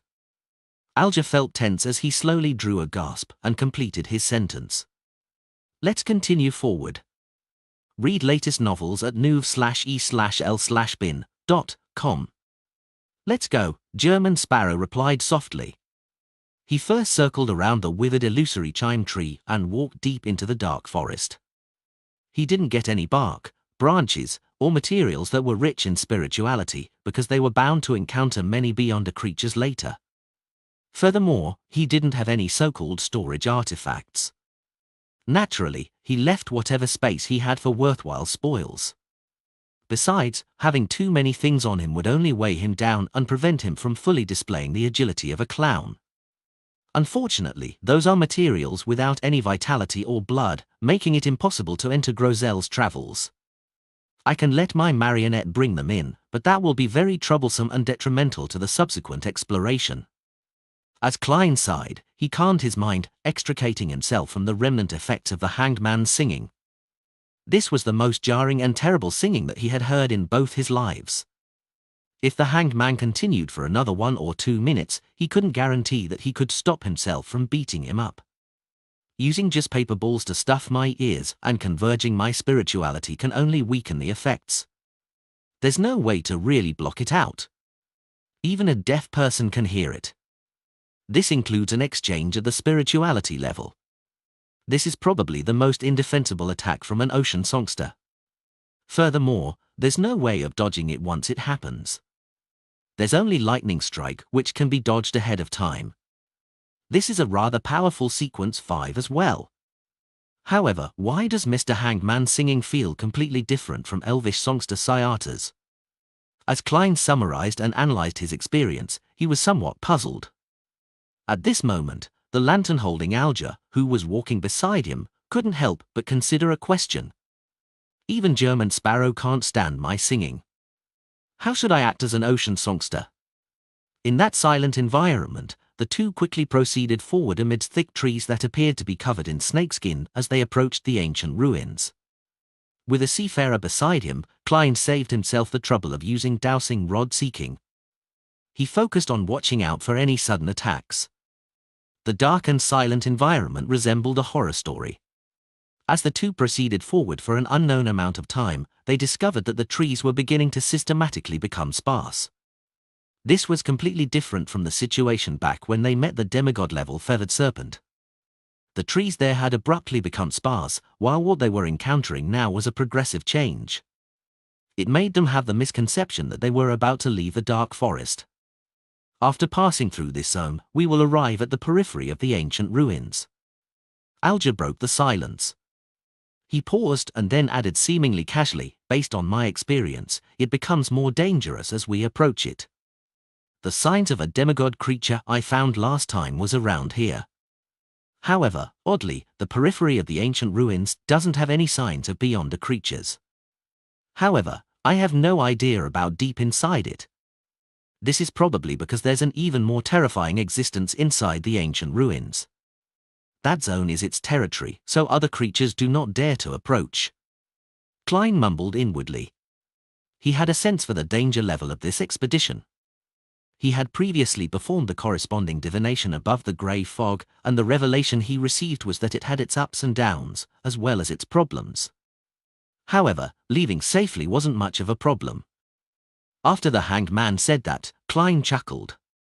"You likely know what my guess is." He didn't say anything further as he entered the zone with sparse vegetation. Alger silently walked beside him, increasingly convinced about his judgment of German Sparrow. He was calm and crazy. After proceeding dozens of meters forward, they suddenly saw a pair of ghostly blue eyes situated at where the lantern's glow could reach. It was a black baboon crouched on a branch. Its fur was naturally curled, and its head grew black crystals. These crystals grew upwards in a random manner, forming a strange crown. Upon seeing the black baboon, Klein and Alger simultaneously had the urge to bow their heads to not look directly at it. They felt as though it was the ruler of the nearby region, their sovereign. Sovereign. Alger relied on the excruciating headache which the whip of mind brought him in order to escape its influence as he hurriedly took a step to the left in an attempt to avoid any direct clashes. He left the unknown beyond a creature to German Sparrow. They had agreed to it prior. However, despite walking to the left, he ended up walking forward. His legs also hobbled as though he suddenly needed crutches. Subconsciously, Alger drew his dagger, causing sharp wind blades to swish towards the curly-haired baboon. At that moment, the baboon grinned. The wind blade suddenly changed direction in midair, moving in every direction at random to perfectly avoid hitting the target. Upon seeing this scene, Klein gave up his plans on approaching through ordinary methods. His left glove instantly turned transparent as he turned invisible. Alger stopped his actions that resulted from his stress when he saw German Sparrow in his top hat appear behind the black curly-haired baboon. The distance between them was less than 5 meters. Right on the heels of that, the black curly-haired baboon's body abruptly stiffened as though it lost control of most of its body. It even tried hard to raise its palm, trying hard to dig at its eyes in an attempt to distort something. And at this moment, German Sparrow had already made use of this delay to raise the iron-black revolver in his right hand, aiming the dark barrel at its head. Then, without any emotion, the crazy adventurer pulled the trigger. Lord of the Mysteries Chapter 809. Translator, Atlas Studios. Editor, Atlas Studios. Bang! The loud gunshot reverberated in the sparse and open region as they extended outwards. If it was an ordinary island with an ordinary forest at night, it would have alarmed the birds and beasts, sending them scattering away. But here, everything remained quiet, so quiet that it didn't seem like any living creatures existed. As for that black curly-haired baboon, its head had burst open, splattering blood and brain matter everywhere like it was raining. The black crystal at its head shattered as well, with not a single piece remaining intact. Klein bent his arm and slowly retracted Death Knell, which was still spewing out smoke. He watched as the mutated curly-haired baboon's stocky body, one more that was muscular than a human's, collapsed to the group. By approaching with traveling, forcefully controlling with Wraith, and seizing the opportunity to deal a lethal strike with Death Knell, it was an instant kill. Klein wasn't doing this to flaunt his strength, but via his observations, he believed that the mutated curly-haired baboon had unique powers. If he didn't quickly finish it off while it didn't understand anything about him, there was a very high chance that the situation would be reversed, making the battle rather tricky. Besides, on such a dangerous primitive island, it was imperative he avoided situations from escalating, for no one knew what things could be lured by an intense battle. Therefore, after Klein possessed the mutated curly-haired baboon with a wraith, he gave up on the more reliable and more unnoticeable method of controlling spirit body threads, because it took longer. Instead, he chose to cock the gun and used Death Knell to finish it off while it was stiff and slow as a result of the wraith's influence. The effects were identical to his expectations. The possible accidents that could happen midway were as he imagined. With the help of distortion and chaos, the mutated curly-haired baboon did possess the ability to extricate itself from the unfavorable situation of the wraith's possession, and it would allow the bullet's trajectory to violate the laws of physics and avoid its body. Unfortunately, its efforts had come to an abrupt stop before it could change any effects. Klein had seized that brief moment of sluggishness to decisively deliver the lethal strike. If he had switched to controlling spirit body threads, the outcome might have been very different. It's worth it to suffer a weakness for this. Furthermore, there's a higher chance of me being needed to use Death Knell later. Compared to realizing what I'm afraid of in a more dangerous environment, it's better to know the problem ahead of time and avoid similar situations. That's the better option. Klein allowed his revolver to point downward as he walked to the side of the mutated curly-haired baboon. At this moment, under the wraith's control, the Beyonder characteristic of the Beyonder creature rapidly appeared. Alger held up the lantern as he watched this scene from a distance away. It took him nearly a minute to snap back to his senses. Frozen in his mind was ultimately the scene of the flare from German Sparrow's muzzle and the bursting head of the curly-haired baboon. The chaos they encountered in the beginning had made him understand that the Beyonder creature they had encountered was at a sequence higher than that of the illusory chime tree. It was a relatively difficult creature to deal with, one that required sufficient caution during combat. Furthermore, there wasn't any guarantee of victory. Yet, German Sparrow had finished the battle in 3 seconds. The speed at which it happened was as though he was engaging in target practice. Being a Sequence 5 Beyonder as well, the difference was unbelievable. Combining a short-distance teleportation ability and a strange power that can control an enemy for a certain amount of time, along with that astoundingly potent revolver, the effects are unimaginable terrifying. If I were to encounter it for the first time, I would definitely be killed instantly. And even if I'm prepared, it wouldn't be easy to resist it. The best solution is to use my singing to affect my surroundings indiscriminately. It will prevent German Sparrow from successfully completing a teleport. As expected of a crazy adventurer with a bounty of £50,000. Even without Mr. Fool's help, just him alone isn't weaker than Admiral Hell. It's possible that he's even stronger. While sighing poignantly, Alger reined in his thoughts as he considered how he could deal with the situation if he were in the curly-haired baboon's shoes.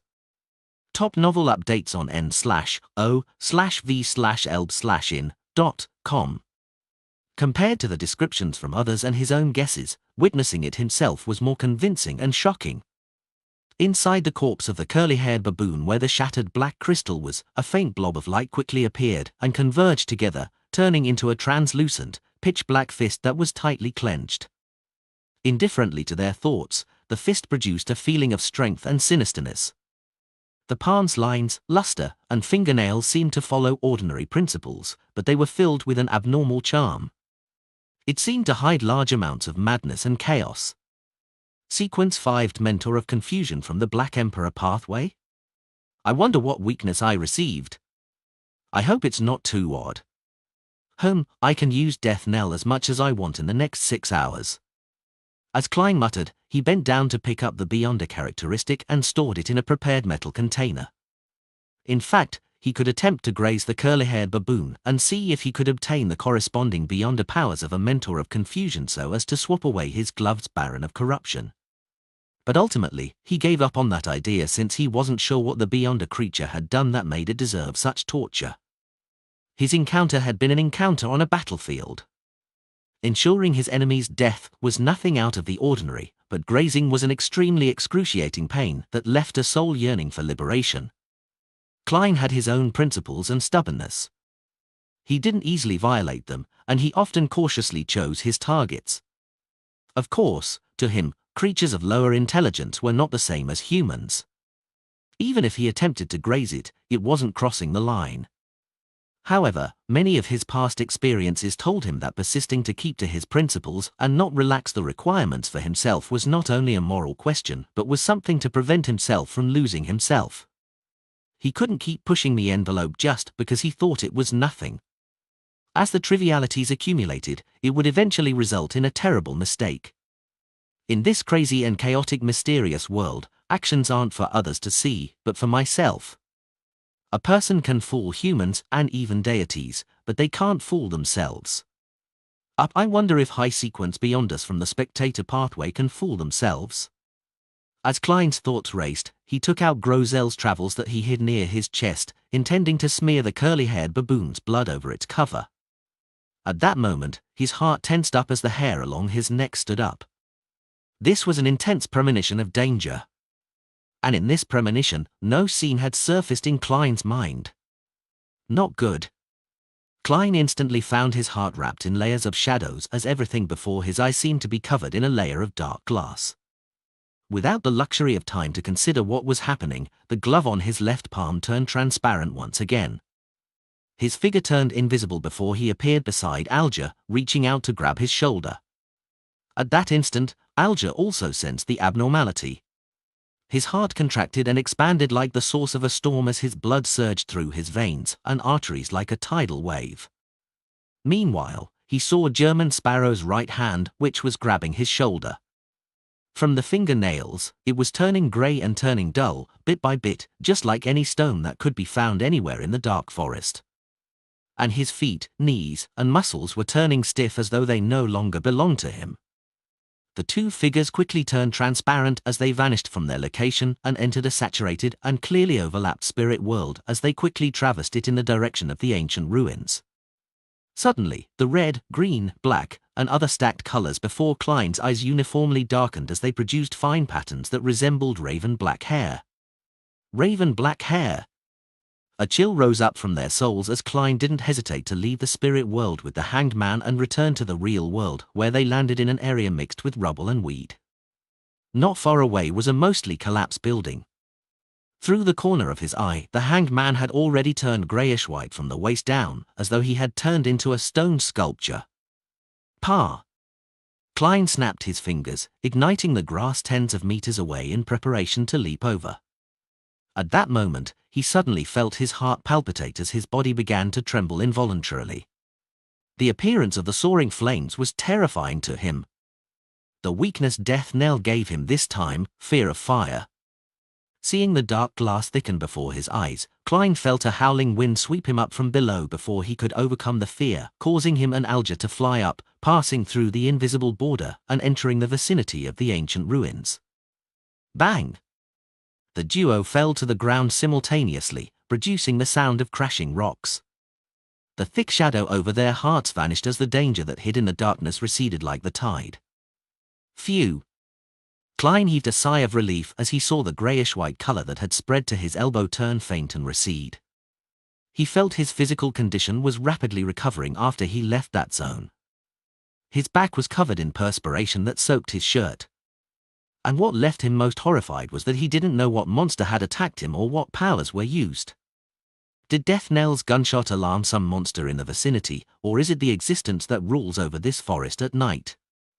Thankfully, it doesn't dare to enter the vicinity of the ancient ruins. This isn't necessarily good. This means that deep in the ancient ruins is something that makes it fearful. I should be prepared to retreat at any moment. Klein stretched his hands and slowly stood up.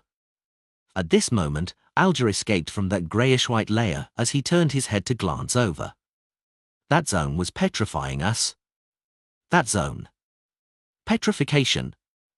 Klein nodded in thought as he walked towards the mostly collapsed building that was strewn with weeds and covered in vines. He then replied in a deep tone, "The problem now lies ahead." Alger didn't speak further as he sped up his pace, steadily walking by his side. After approaching, Klein looked at the building. His gaze swept the spires and stone columns, as well as the damaged walls that remained standing. He stopped and asked seemingly casually, "What kind of building do you think this ruin was in the past?" Alger remained silent for a few seconds before saying, "Cathedral." A cathedral. Lord of the Mysteries Chapter 810. Translator, Atlas Studios. Editor, Atlas Studios. A cathedral. We came to the same judgment. Klein looked at the ruin ahead of him as he silently muttered to himself. At that moment, the tiny amount of crimson moonlight that penetrated the mist had scattered onto the collapsed building. Compared to before, it was a lot richer in color, almost approaching the color of blood. Klein maintained German Sparrow's trademark cold attitude as he said in an unperturbed manner, "Where did you previously explore?" As he spoke, Klein glanced at the lantern in the hanged man's hand, which remained unshattered despite all the ordeals. He subconsciously tensed up his muscles and skin when he saw the glow from the flame. Although the flame was ultimately contained by thick glass and metal frame, it still left him a little afraid. Alger didn't notice the minute changes in German Sparrow as he raised his dagger-wielding right hand and pointed at the grandest building amidst the ruin. There! All that was left of the building was its main structure. It was impossible to know what it originally looked like. The only things that could only be determined were that it had thick walls with narrow windows, and the building's scale and its magnificence. Furthermore, it once had a spire and clock tower. It had a Spartan facade and an ancient architecture. This is an architectural style from the early 4th epoch. There are records of these in the Church of Storm's canon. It's said that in that period, the various churches used such styles to build their cathedrals in a widespread fashion. Alger had a deep impression on the ruin. Over the years, he had flipped through many books and had acquired quite a bit of the background. Its greatest trait is the temple found above and the catacombs found below. Life and death were both unified here. However, I cannot confirm that the ancient cathedral's interior is as I described, as I've never ventured deep into it. This might be an architectural style left behind from the 3rd epoch. Klein made a guess as he walked straight to the opening of the ancient cathedral ruin's abnormally huge door. By keeping the lantern behind him, enjoying only the light emitted from it, he didn't need to suffer from his fear of fire. The duo quickly moved up the greyish-white stairs that were ridiculously high, and they arrived at the door's opening. Inside, they saw remnants of stone columns and arches that extended upwards towards the centre. Klein wasn't in a rush to enter. He reached his left hand into his pocket and took out a gold coin as he allowed it to weep between his finger while seemingly muttering something. Suddenly, he flipped the gold coin and opened his palm to await its descent while saying to the hanged man, "How did you determine that deep in this cathedral is something of value that is not less than that of the cards of blasphemy?" After he said that, he looked at the gold coin that had fallen into his palm before putting it away. Alger pointed inside and said, "I've said before that my strength was inferior to Chilango's, and I didn't go as deep as he did." I had no idea what he saw, other than the judgment that there was something extremely precious and important inside from his remarks. Furthermore, it was something that only a true Sequence 5 could obtain. However, the murals near the entrance and the marks on the ground might be able to explain something. Klein nodded and walked through the dark door's opening that the crimson moonlight was unable to illuminate. The black trench coat he wore fluttered gently behind him as Alger held up a lantern and clenched his dagger while following behind. Passing through the opening, Klein used the crimson moonlight that shone in from the opening at the dome to see the hall of considerable depth up ahead. A few of the ancient stone columns supporting it had already snapped. At the end wasn't an altar, nor were there any staircases that led upwards. It was completely dark and difficult to tell the details. It appeared as though it led underground. It isn't a temple above and a catacomb beneath. The temple is underground in the catacombs? It's impossible to determine that. We'll know only by venturing down. Klein subconsciously glanced around and discovered side doors along the two sides, but the regions they led to had already completely collapsed with no usable path. The murals near the entrance and the marks on the ground, he recalled what the hanged man had just said, and he took 2 diagonal steps before releasing the invisible Wraith Seigneur. With his night vision, he began observing the remaining murals. The mural's background was of a towering and magnificent mountain. At its peak was a gigantic cross that was covered in a lustrous glow. In front of the cross were grand and abnormal figures that were clustered around. They were angels with 2 wings, 4 wings, or 6 wings. This? Klein did a cursory glance and felt a strong sense of familiarity. He had seen a similar mural before, back in Blasphemer Amon's mausoleum. When he focused again, Klein quickly noticed the difference. There weren't the 2 infants that represented Amon and Adam, nor were there any 12-winged angels. The grand figure in front of the cross held its arms to its chest as it held an ancient, Spartan slate. The slate was drawn in an extremely indistinct manner, yet it felt both ancient and young, holy and sinister. It was in extreme contradiction. Slate. Klein's pupils dilated slightly as a specific term flashed in his mind. Blasphemy slate. This is likely that ancient sun god, the lord that created everything which the city of silver worships. Indeed, the blasphemy slate is closely related to him. I wonder if this is the first blasphemy slate or the second. Klein roughly guessed at the cathedral's worshipped entity, and he also began to believe that the depths of the ruin hid items that were very valuable and important. He withdrew Señor's gaze and allowed the marionette to turn to face the ground.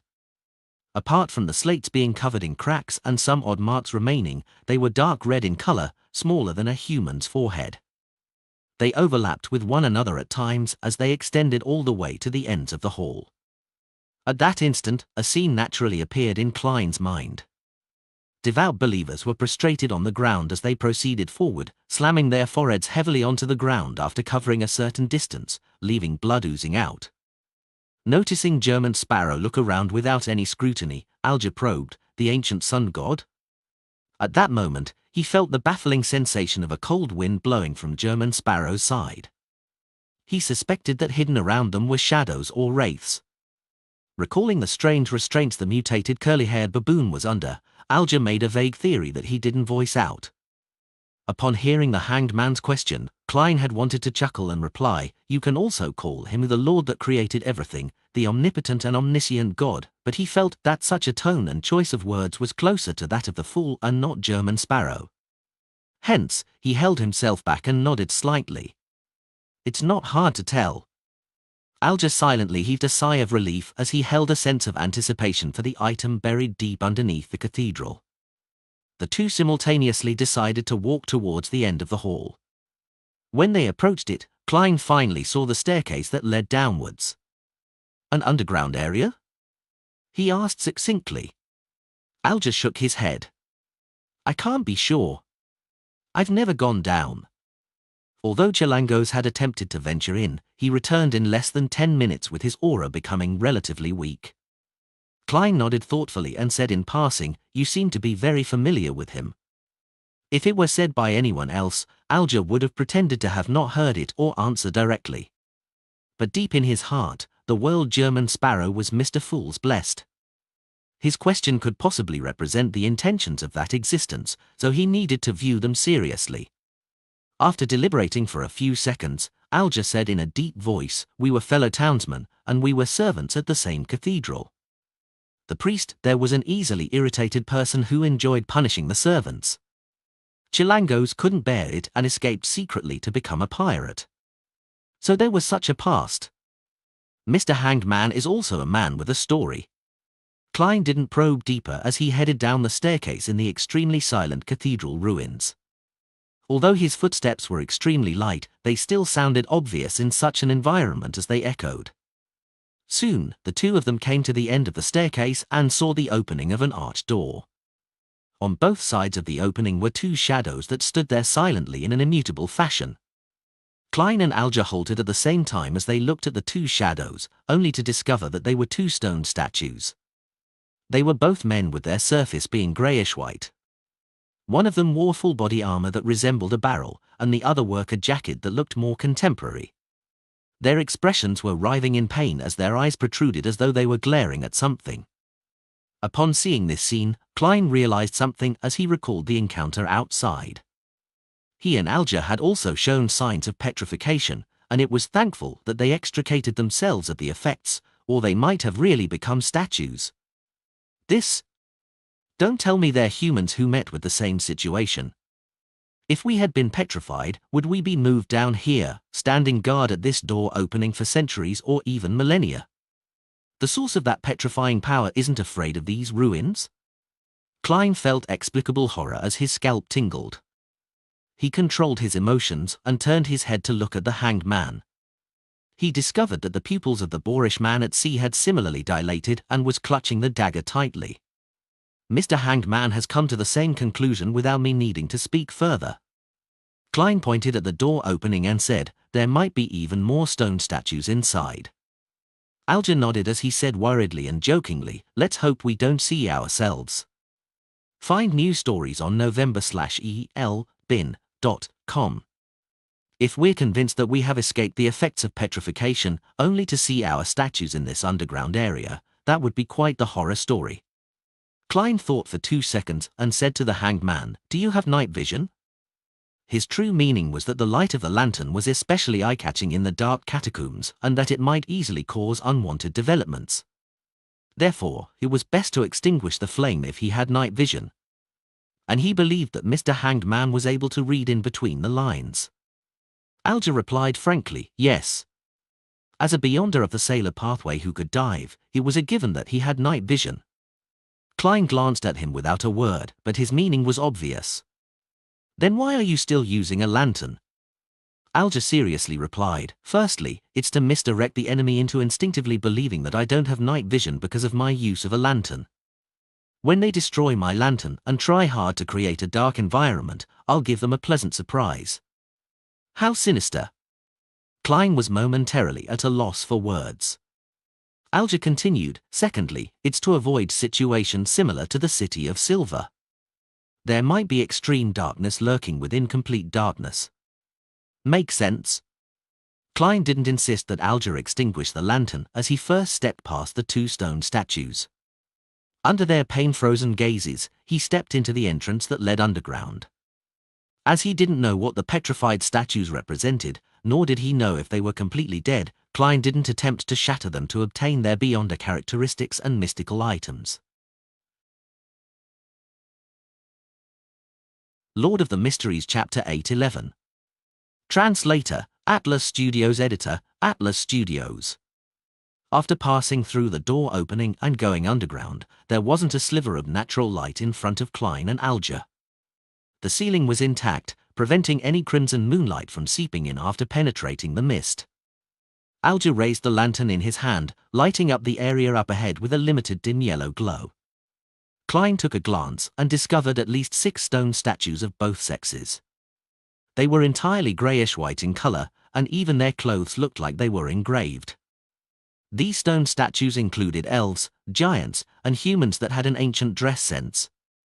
Apart from their frozen expressions of pain and despair, there wasn't anything similar. Klein felt a chill down his back when he saw their eyeballs watching him without moving, having made the connection that they were once alive. He felt that darkness ruled the depths of this passageway, as though a terrifying monster had widened its mouth as it lay in wait for the 2 to walk into its belly. Reining in their stirring emotions, Klein and Alger remained silent as they passed through the greyish-white statues with warped expression, and they proceeded forward. After walking for more than 10 seconds, Klein didn't need to use Señor's night vision to see the damaged and dark murals thanks to the lantern. There were a few murals that were relatively intact, allowing them to recognize what was being depicted. They were no doubt focused on the cross that glowed and the grand figure that stood before it. This blurry and solemn figure either faced cities that had been flooded, stepped upon fractured lands, or looked up at the starry sky where it locked eyes with the pairs of evil and maniacal eyes. When the apocalypse happens, the ancient sun god will rescue the world. This is somewhat similar to the murals that Little Sun and the others found in the true Creator's temple. Or perhaps it's just plagiarism from both sides, with no one giving up on working towards this goal. After all, it's to emphasize that they were once the Messiah and a deity worthy of one's faith. Klein quickly swept his gaze across the wall as he slowly entered the depths of the passageway. Alger was also observing the damaged murals when he suddenly suppressed his voice and said, I suspect that the true fallen creator's description of himself has references to some of the content here. Indeed, everyone has the same views.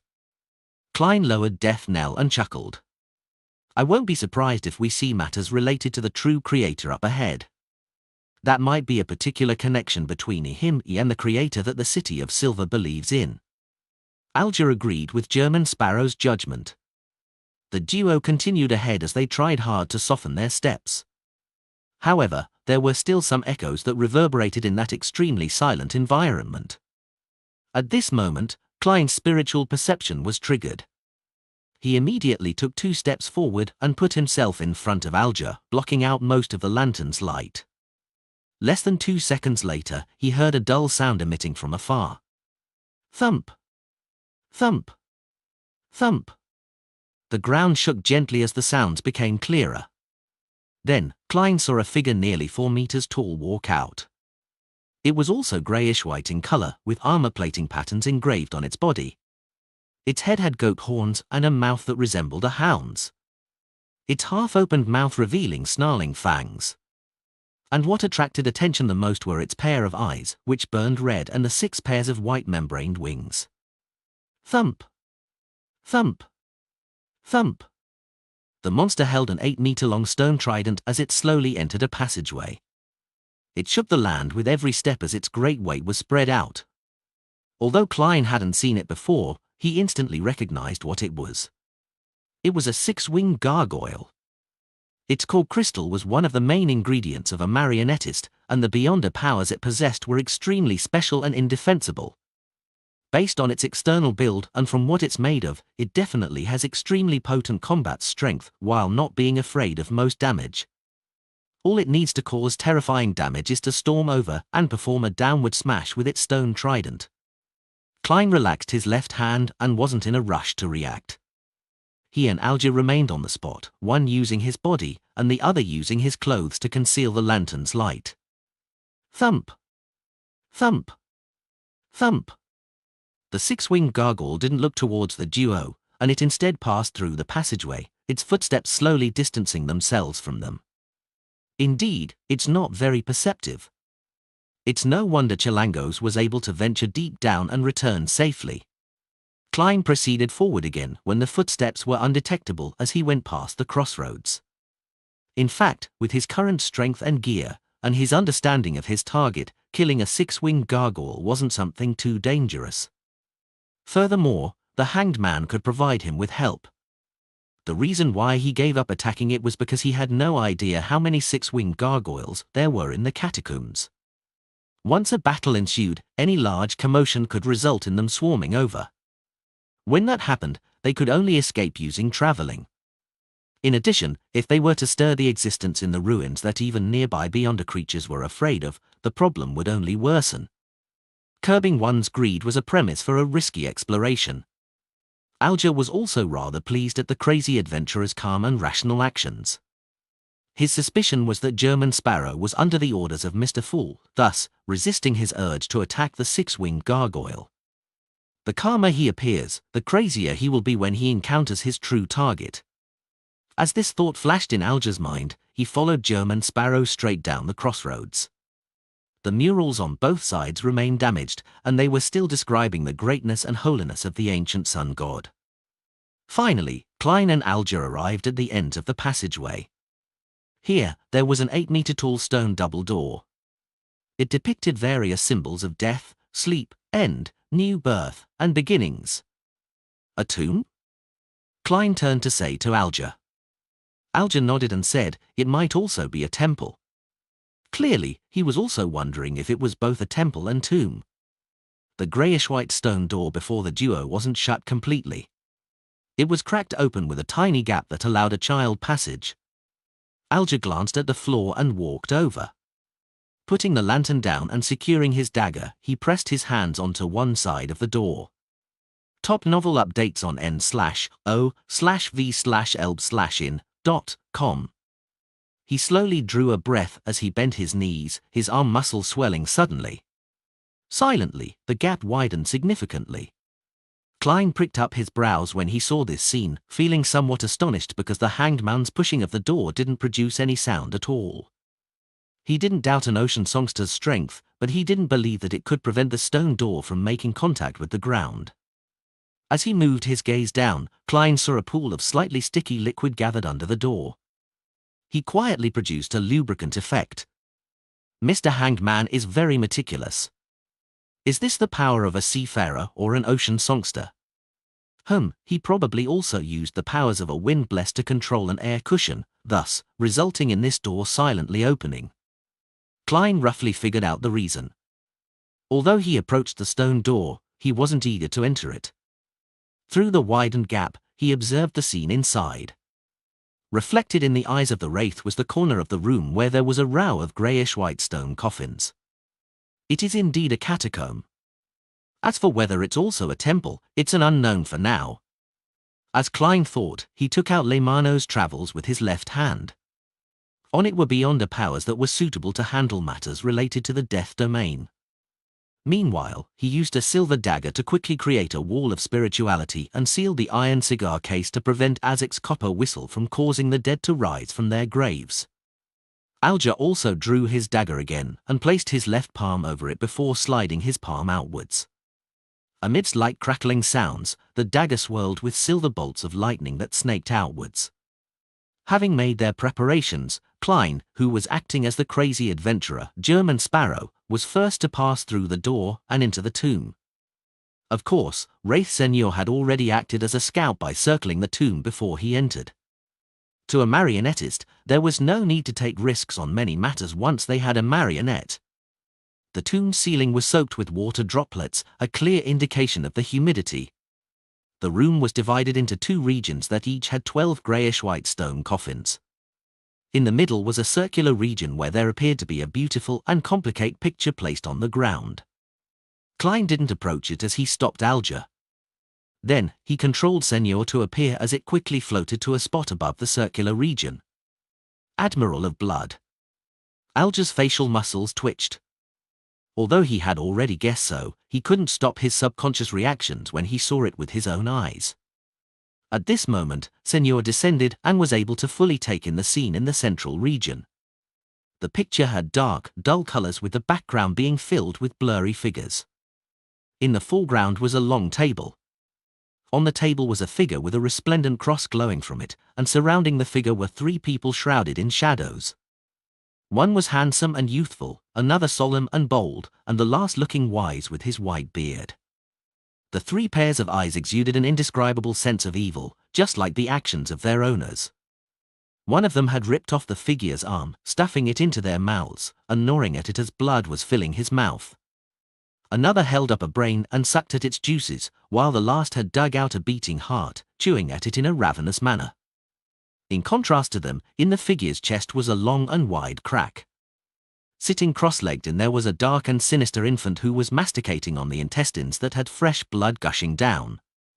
These four entities seemed to sense someone prying into their act as they looked up in unison, as though they were staring at any being that placed their eyes on the picture. Lord of the Mysteries Chapter 8:12.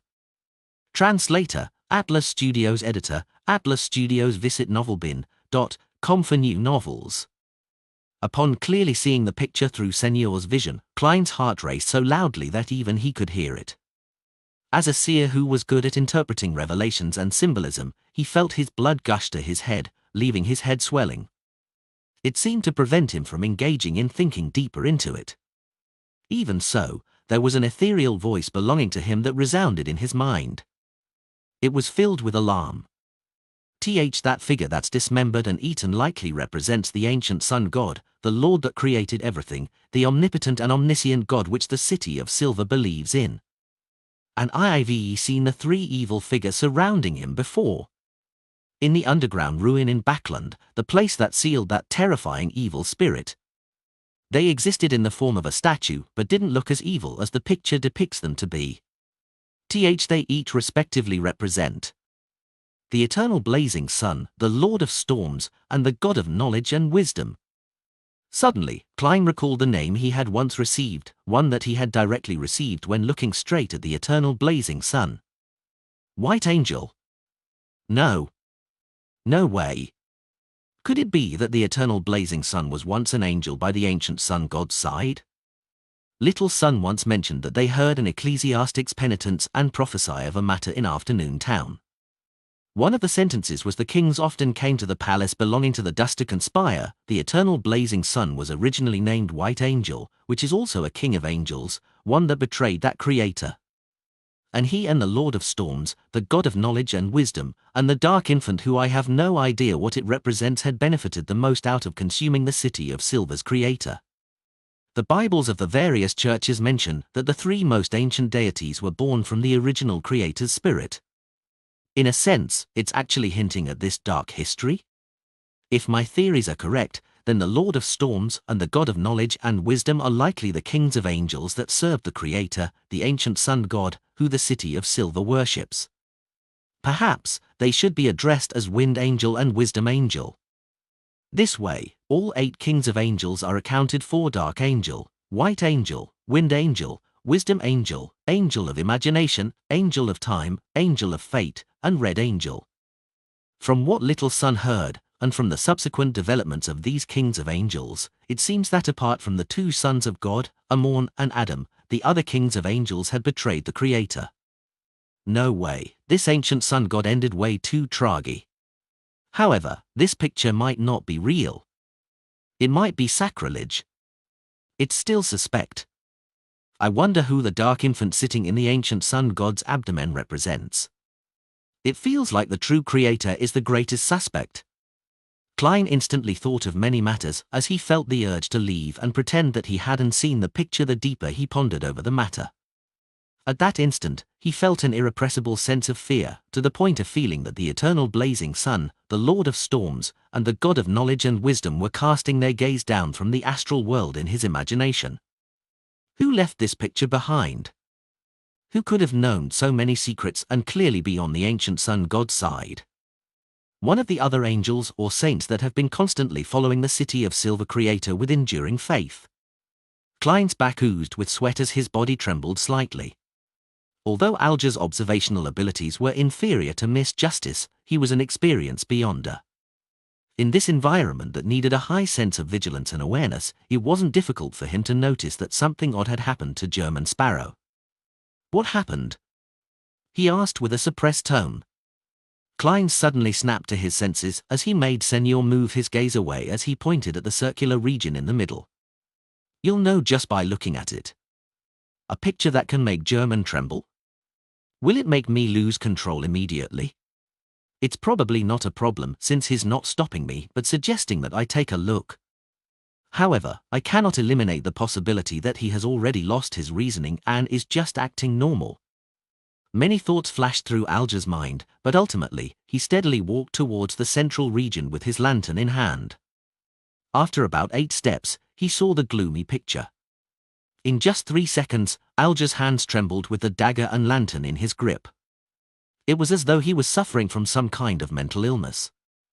Thanks to the World German, he had once seen the 6 Orthodox deities' anthropomorphic statues in the Tarot Club. He naturally recognized that the arm-eating, heart-ripping, and brain-guzzling figures were respectively the Lord of Storms, the eternal blazing sun, and the God of Knowledge and Wisdom. In the past, he had committed a disloyal act to the church whilst under Chilangosa's coercion. He joined the Tarot Club and distanced himself from the Chasm of Storm, believed in Mr. Fool and wished to gain more strength and power, and he leaked the church's intel and was unmotivated in certain matters. Even so, he ultimately believed himself to be a believer of the Lord of Storms, albeit someone who wasn't devout and passionate enough. But at that moment, he felt deep down in his heart that he had committed a grave sin of sacrilege. He nearly dug out his eyes in horror. To not kill myself directly, it means that I really have become a false believer. Alger didn't dare take another look as he turned around and looked at German Sparrow. With a trembling voice, he asked, "Those 3 are kings of angels?" "I can't give you confirmation. All I can say is that the eternal blazing sun is intimately connected to the White Angel," Klein vaguely answered. As expected, Alger immediately felt that the possibility that the Lord of Storms, the eternal blazing sun, and the God of Knowledge and Wisdom were once kings of angels. As for German Sparrow not being able to confirm the situation, he wasn't too surprised. It wasn't odd since he was only a blessed and not Mr. Fool. Alger was just about to say something when he heard a sharp screech. It was as though someone was using their fingernails to scratch the lid of a stone coffin. No, it wasn't an analogy, and it was exactly what was happening. Swing. Rip. Sizzle. Sharp, jarring sounds of scratching sounded from 3 stone coffins on both sides. Then, the heavy lids were either flung open or blasted open as 3 warped figures stood up. One of them wore an ancient white robe that had nearly turned grey. Its face was riddled with pockmarks, and across its neck, forehead, and the back of its hands were deep eyes. Beside it was a figure with huge palms and thick fingers that looked as though they were made of wood. Slathered around its body was a layer of yellow-green pus as a mist of the same color emanated out of it, seemingly capable of eroding away the stone coffin. Opposite the two was a figure in a tattered brown jacket with a triangular hat with a skull on it. Many parts of its skin had rotted away, revealing the bone beneath. Under its clothes and pants, thick and slimy tentacles that had fish scales embedded inside had burrowed out as it released a domineering, savage, tyrannous, and terrifying aura. This even made Klein feel as though he was facing a high sequence beyonder from the storm pathway. However, its body didn't appear to reach that level. The three deceased bodies that crawled out of the coffin cast their eyes in the direction of German Sparrow and Alger. One produced silver bolts of lightning that crackled. Another reflected the duo's figures in the countless eyes it had. The last one spread its yellow-green mist and created brown vines. At the same time, they stormed over with loud and hurried footsteps as a six-winged gargoyle was rushing over. Upon seeing this, Klein didn't panic. His Leymano's travels-wielding left hand reached into his pocket, tore open the wall of spirituality, and used 2 fingers to pick out Azic's copper whistle. Right on the heels of that, he flicked his wrist and threw the copper whistle to the other side of the room. Without any surprises, he saw the 3 deceased bodies with terrifying auras turn around and rush towards it like trained hounds. Upon seeing this scene, Alger's gaze froze before he made a decision. He threw his lantern and rushed for the door. His experience told him that while German Sparrow could deal with the 3 terrifying deceased, he needed to hold back the 6-winged gargoyle to prevent it from interfering with the crazy adventurer's battle. Bang! Just as Alger arrived at the door, he saw the double door crack. A 6-winged gargoyle was charging in with an 8-meter-long trident. He immediately drew a gasp as his eyes burned with rage. His muscles swelled, and under the aid of the wind, he charged forward and brandished the dagger that swirled with silver lightning.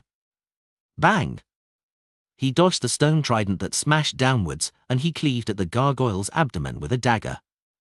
Instantly, sparks flew as rubble sprayed everywhere. Alger flew backwards as the gargoyle's charge was disrupted. Bang! Alger heavily slammed into the ground. As he had created an air cushion in time, he didn't suffer any serious injuries. And at this moment, the 3 deceased bodies had gathered together to vie for Azic's copper whistle.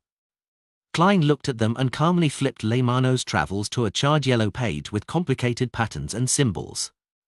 This was a demigod-level power that he recently recorded Lightning Storm. Then, Klein slid one finger across the notebook page with his death knell-wielding hand. At the same time, he looked at the 3 mutated deceased bodies who were vying for Azic's copper whistle. With a deep voice, he greeted them. Bye-bye. Amid sizzling sounds, bolts of lightning burst forth, meshing together to form a hurricane, enveloping the region where Azic's copper whistle was, as well as the 3 deceased bodies. The entire tomb was instantly lit up like it was daytime. Even Alger nearly failed to open his eyes. His body instinctively trembled as a result of the terrifying aura. With the aid of the wind, he leaped up with the hurricane taking form in his eyes. He once again charged at the 6-winged gargoyle that attempted to attack German Sparrow. Lord of the Mysteries Chapter 8:13. Translator, Atlas Studios. Editor, Atlas Studios. Aside from the Sailor Pathway's raging blow, Alger knew that he didn't have any powers that were adequate against the 6-winged gargoyle's strong body due to its immunity to lightning strikes. Of course, directly creating a resonance with its hearing organs and body of heart and mind through the use of his singing was the most effective method. If this encounter had been anywhere else, Alger definitely would have exploited the gargoyle's great weight and lack of agility to circle around it. Then, as he sang to affect it, he would attack the same spot with sharp wind blades, slowly grinding away at his enemy through the cumulative damage over time.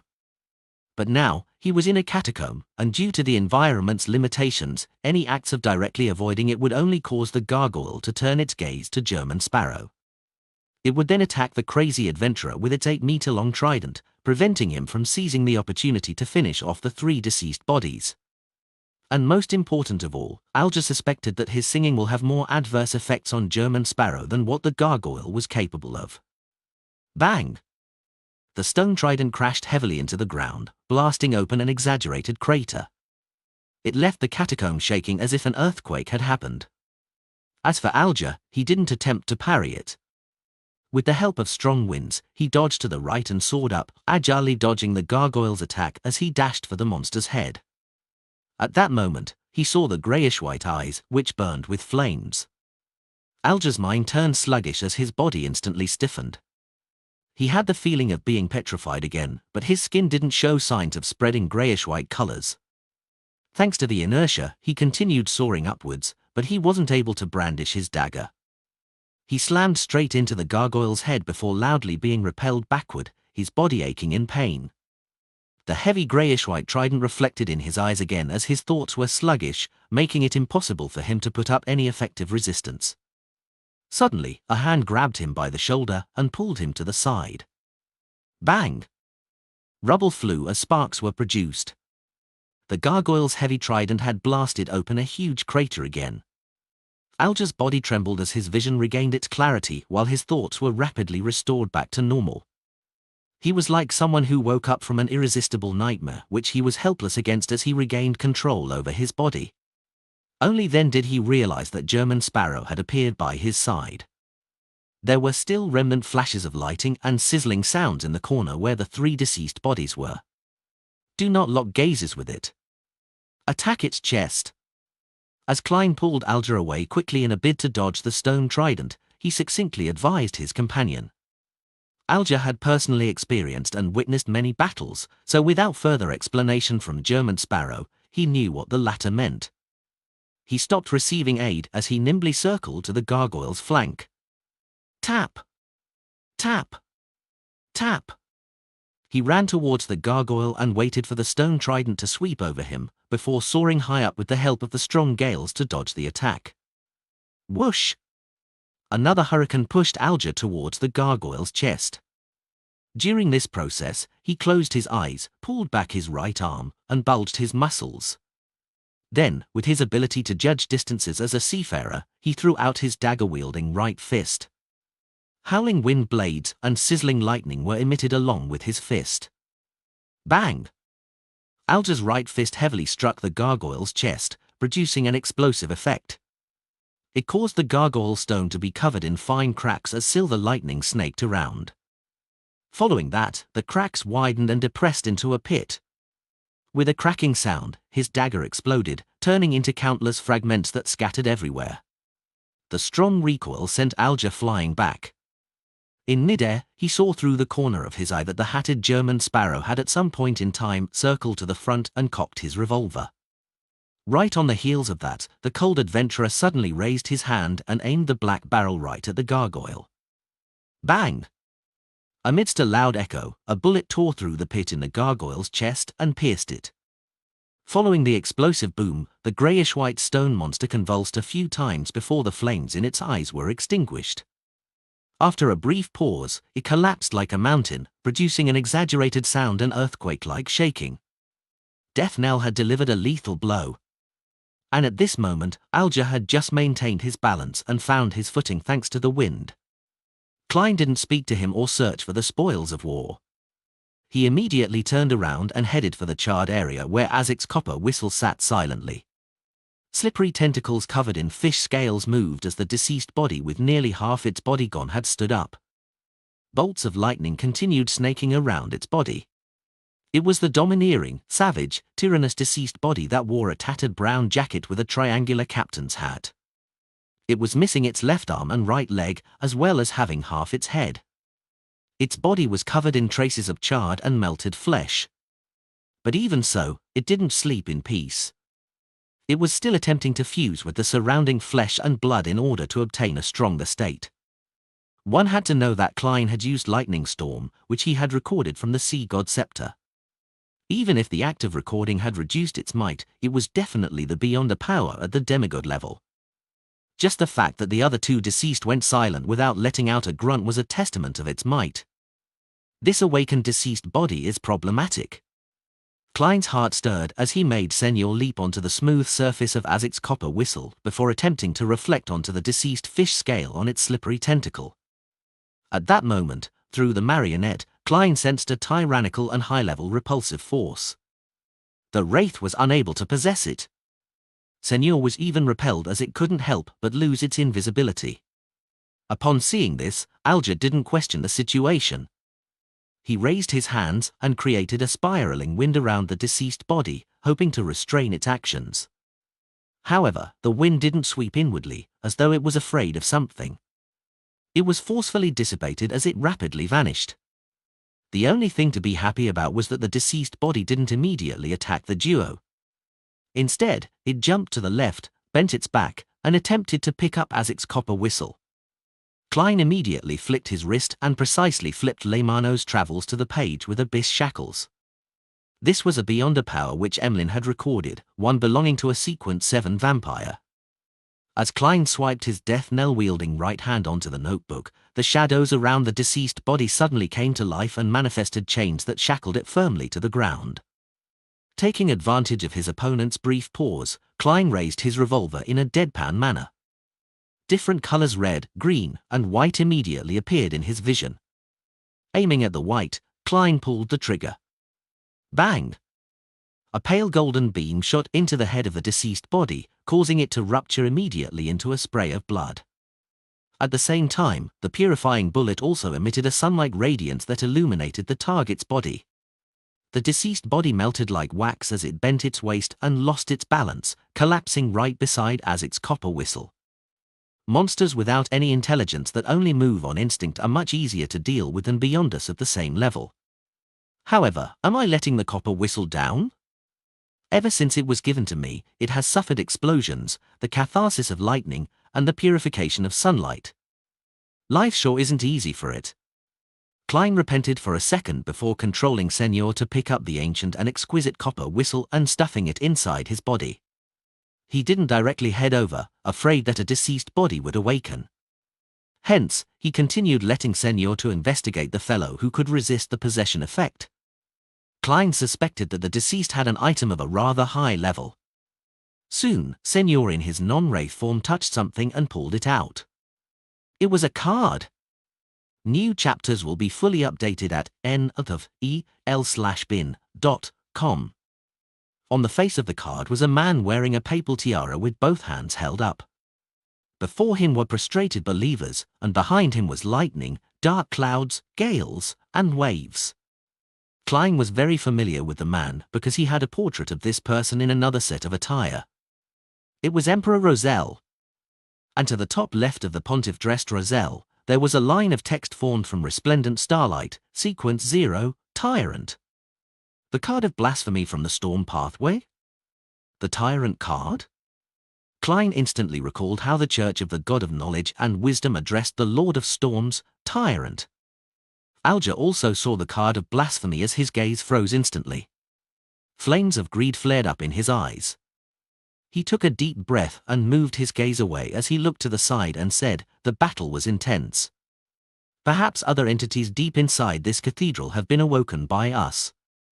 So, let's store away the things as quickly as possible and prepare to leave."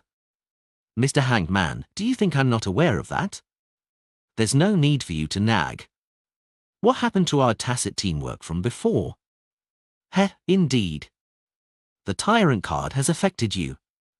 You can hardly calm down, and you have become talkative." As Klein got Wraith Senor to pick up the card of blasphemy and enter one of the deceased bodies to accelerate the production of the Beyonder characteristic, he coldly said, "You've already wasted 5 seconds. Alger was taken aback. Without saying another word, he walked to the remains of the 6-winged gargoyle and dug out the eyeball that glowed red. Then, he patiently waited for a moment and reached into its shattered back to extract a gargoyle translucent crystal.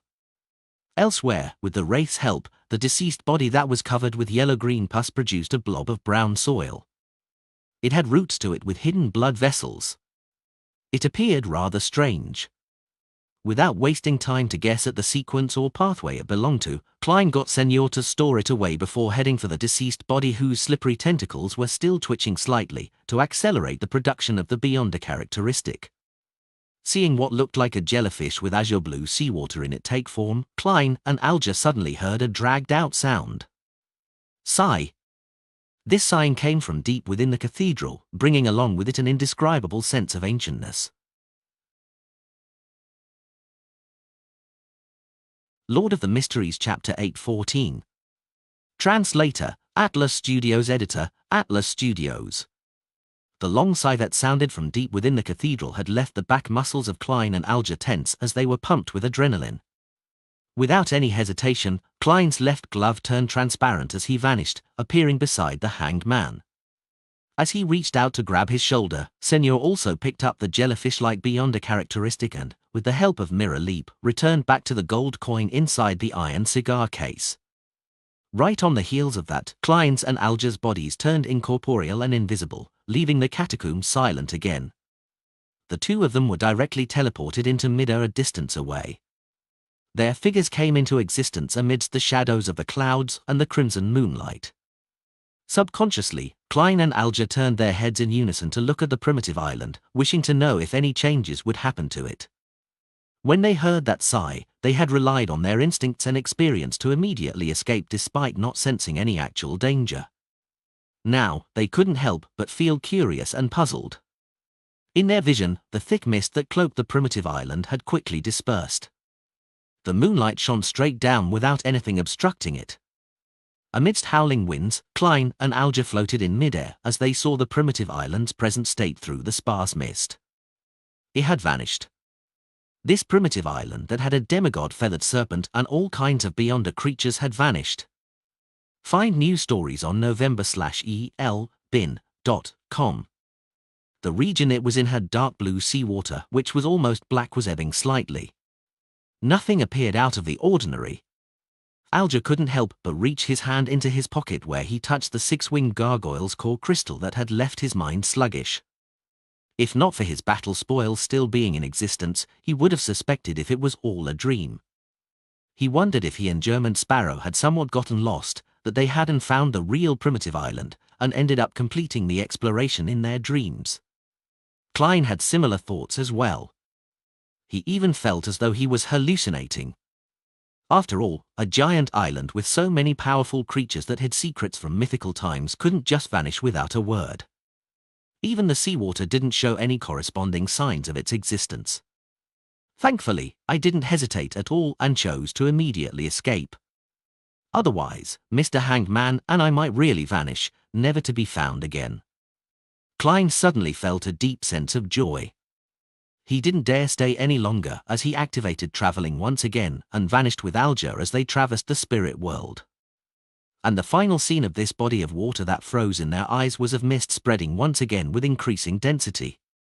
After another teleportation, Klein and Alger returned to the deserted island. They stood on a reef and watched the waves strike the shore loudly. Alger looked around and heaved a silent sigh of relief. He took out the core crystal of the six-winged gargoyle and said, "This is a shared spoil of war. You get to choose first."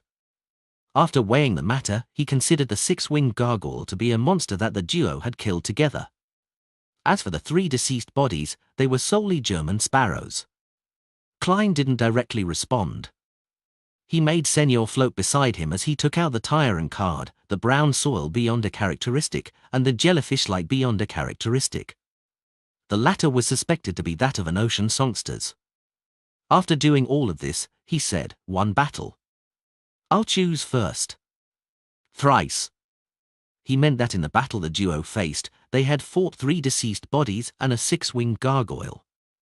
He had contributed greatly in the entire battle, so the spoils of war received in the tomb belonged to the pool. Of course, based on the contributions, German Sparrow had the right to choose first and choose 3 consecutive times. Alger was taken aback as he gained a new understanding of the crazy adventurer. He then nodded. "Okay." Klein immediately reached his hand towards his marionette and calmly took the tyrant card with Roselle's face on it. This counts as twice. With the card of blasphemy, along with the sea god scepter, he could barely be considered a fake demigod when taking action in his spirit body state. This was also very useful when acting as sea god. Of course, the greatest value the tyrant card provided was the high sequence potion formulas of the storm pathway, as well as the subtle ability to sense the ingredients needed after reaching sequence 4. And it was precisely because of this that Klein didn't wait till they returned to the city of generosity, Bayam, to split the spoils of war. He was afraid that the tyrant card would directly attract Sea King John Copman. It's up to you to say how many times it counts. Alger didn't retort, nor did he plan on objecting to German Sparrow's claim. He watched as German reached for the jellyfish-like beyond a characteristic which likely corresponded to Ocean Songster. To Klein, it could be used to create a mystical item in the Storm domain, thus replacing the Murloc cufflink that had been taken away by Admiral Hell. It could also be bestowed to the Rorsted Archipelago's resistance in the future to raise their survivability at sea. Of course, the condition was that they had greatly pleased Sea God. Putting away the Tyrant card and the jellyfish-like beyond a characteristic, Klein glanced at the Hanged Man, indicating that it was his turn to choose. Alger deliberated and said, "Can I choose the sequence for potion formula from that card of blasphemy?" "No problem." Klein nodded without much of an expression. "I'll give it to you in the future." Although the Tyrant card had been activated, using it was bound to cause quite a stir. Therefore, to be safe, Klein planned on heading above the grey fog to study it after he returned to Backland. All right. Even with Alger's stateliness, he couldn't help but smile. After this adventure, once his digestion of the Ocean Songster was almost done, he could showcase his strength and take the path of being advanced by the church. When the time came, drinking an additional potion wasn't a big problem. Even if he didn't give birth to a child, just time alone could allow him to resolve the matter completely. The key obstacle was that going from Sequence 5 to Sequence 4 was a qualitative transformation. It was a sublimation of life's natural order. Countless Ocean Songsters in the Church of Storms had worked hard for decades, but they had failed to obtain an opportunity. Alger didn't believe that he, as a mixed blood, one who had promoted himself from a servant, would receive any special treatment. He felt that not being ostracized was already something to be happy about, a result of his ability to build social ties. Furthermore, in the church, the potion was directly given for the advancement to Sequence 4. There was no advanced understanding of the formula or its preparation. For Alger to gain an advantage in this intense competition, he had to have other ideas apart from being ranked within the top 3 in terms of contributions. His present line of thought was to kill a famous pirate. From him, he could obtain the cataclysmic Interus potion formula. Then, he could let the clues point towards the mutated deceased body in the primitive island. It was likely a powerful pirate who had once been active at sea before suddenly vanishing. This way, the upper echelons of the Church of Storms would definitely suspect that this powerful missing pirate had obtained the card of blasphemy, and this undeniable reality could be verified via many different means. Alger could use the advantage of already knowing the cataclysmic Interus potion formula to obtain a chance to become a Sequence 4.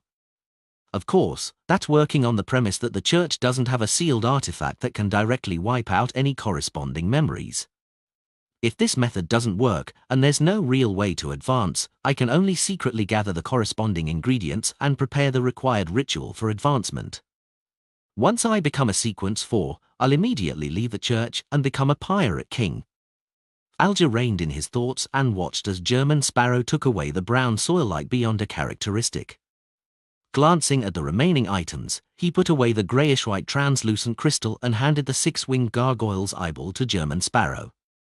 With him not lacking any powerful offensive means, and him being well-rounded when it came to the sea and land, it was rather useful for him if the Beyonder ingredient could be made into a mystical item.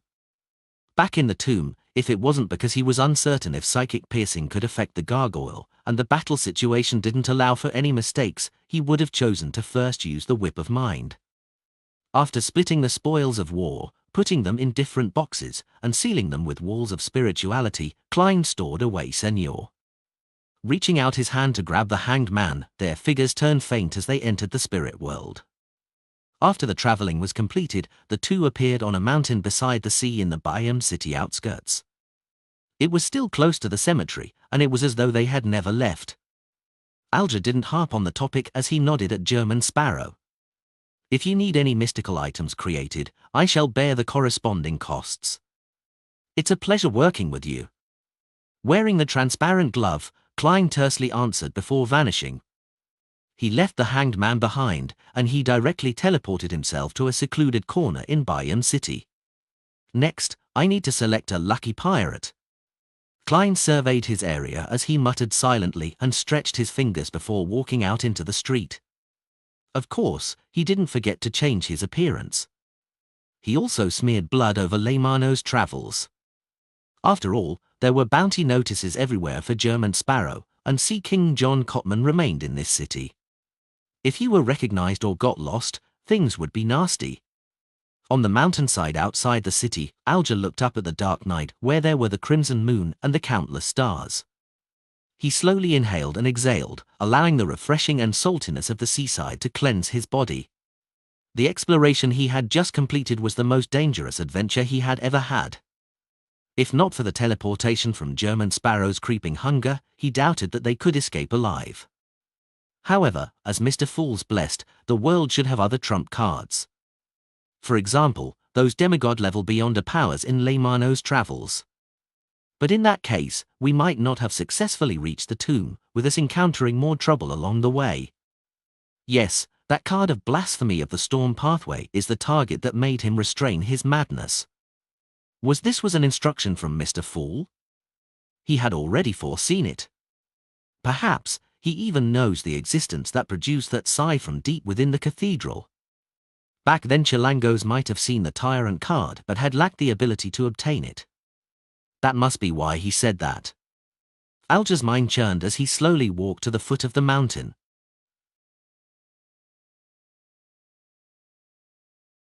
Lord of the Mysteries Chapter 8:15. Translator, Atlas Studios. Editor, Atlas Studios. Backland, 160 Beauplan Street. German Sparrow's figure suddenly appeared inside his bedroom as his black trench coat fluttered while his half-top hat remained straight. The Dwayne Dantes lying in bed immediately turned incorporeal, receding into a palm-sized mirror. Probably no one came tonight. A Rhodes didn't cause any trouble. Upon seeing the peace and quiet, Klein secretly heaved a sigh of relief as his body grew a lot taller and his sideburns turned grey. His blue eyes deepened as he transformed into Dwayne Dantes. Meanwhile, watery waves stirred in the mirror as silver light gathered to outline words. Great Master, I didn't do anything today. No, I seriously acted as the sleeping Dwayne Dantes. In addition, I encountered something. Do you wish to know what it was? Ignoring a Rhodes's desire to be praised in its first sentence, Klein felt his heart skip a beat. As he took off his hat and threw it on the reclining chair beside him, he said in a deep voice, "Tell me." The words on the mirror disintegrated and squirmed into new text. A lady peeped into this house when she was walking past this street. How does that matter? There are plenty of people who admire the surroundings when passing by every day. Klein was just about to say something when the aqueous light stirred on the mirror's surface, outlining a figure. The person was dressed quite oddly in the eyes of normal people. She wore a spirit medium's black robe. Her eyeshadow and blush were blue. She looked beautiful, but she also had an uncanny appearance. She was none other than Daily Simone. This lady had turned her head to look out as she passed by Unit 160 while on a carriage moving down Beauclun Street. She had stared out for more than 3 seconds. Man, she not only had an impression of Dwayne Dantes because of his eyes, but she had also grasped something about the situation. Klein frowned slightly and asked, "Anything else?" "No." As a Rhodes presented the word, it sketched what symbolized a sworn oath. Klein nodded and ignored the mirror's passion. He then sent it away. After doing all of this, Klein took out a candle and set up a ritual. He summoned and responded to himself, bringing all the spoils of war and his clothes above the grey fog. He planned on separating German Sparrow's and Dwayne Dantes' clothes. He didn't wish to miss out on any details in the future. Pa! He snapped a finger and made the candlewick burn with a scarlet flame. Flame! Flame! Klein's gaze froze as he quickly closed his eyes and turned around, his back facing the candle. Then, he controlled Senor to approach the desk. During this process, Senor's body trembled violently, but he ultimately reached out his right hand to extinguish the fire. I'll sleep for the night and think about it tomorrow. No, I have the tyrant card on me, and it has already been activated. Although there's the wall of spirituality to seal it, it might not be able to fully screen out the attraction force from those of the same pathway. It might only weaken its influence and take more time. Back when I was in Bayam, I came and went quickly, without daring to stay too long. Just as Klein calmed down, he thought of certain problems. A few seconds later, he slowly took a deep breath, raised his hand, and snapped his fingers to light the candle. Following that, he held back the horror in him as he controlled Senor to take another 2 candles to set up the sacrificial ritual. This way, it skipped the step of him responding to the summoning for the entrance to the real world via the flame. After everything was done, Klein turned around with great difficulty as he piously lowered his head. Without looking into the candlelight, he seriously chanted the honorific name of the fool. Via sheer willpower, to the point of him bursting out in tears, he finally completed the ritual and sacrificed all the items, sending them above the grey fog. Phew! Klein exhaled, taking 4 steps counterclockwise, he arrived at the silent, mysterious space. Sitting in the fool's seat, he first picked up the tyrant card, and he triggered the content hidden within. The card of blasphemy immediately became 3-dimensional, like a palm-sized book. As he flipped through the pages, each page had a Roselle Gustave. He was either playing the role of a sailor, or he was wearing a captain's hat and holding a sextant, otherwise, he was singing loudly with the sea as his background. Klein was rendered speechless by this sight. He felt increasingly convinced that his fellow Earthling was way too narcissistic. I'll be really impressed if the Demonis card also uses his image. As Klein lampooned, he read through the corresponding contents, analyzing the sequence names, ingredients, and rituals of the storm pathway. Sequence 9, Sailor. Sequence 8, Folk of Rage. Sequence 7, Seafarer. Sequence 6, Wind Blessed.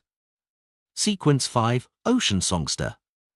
Sequence 4, Cataclysmic Interr. Sequence 3, Sea King. Sequence 2, Calamity. Sequence 1, Thunder God. Sequence 0, Tyrant. The ritual to become Tyrant, or in other words, the Lord of Storms, is very different from that of the Black Emperor. Firstly, it needs hundreds of thousands of followers to submit and believe in said person out of fear. Secondly, it is to challenge a true deity, in other words, another Sequence 0, and survive. Finally, in this atmosphere of fear and submission, consume the potion to complete the advancement. This sucks. A Sequence 1 who hasn't experienced a qualitative change is to challenge a Sequence 0 true deity, doesn't that spell almost certain death? Besides, what if there's no Sequence 0 during that era?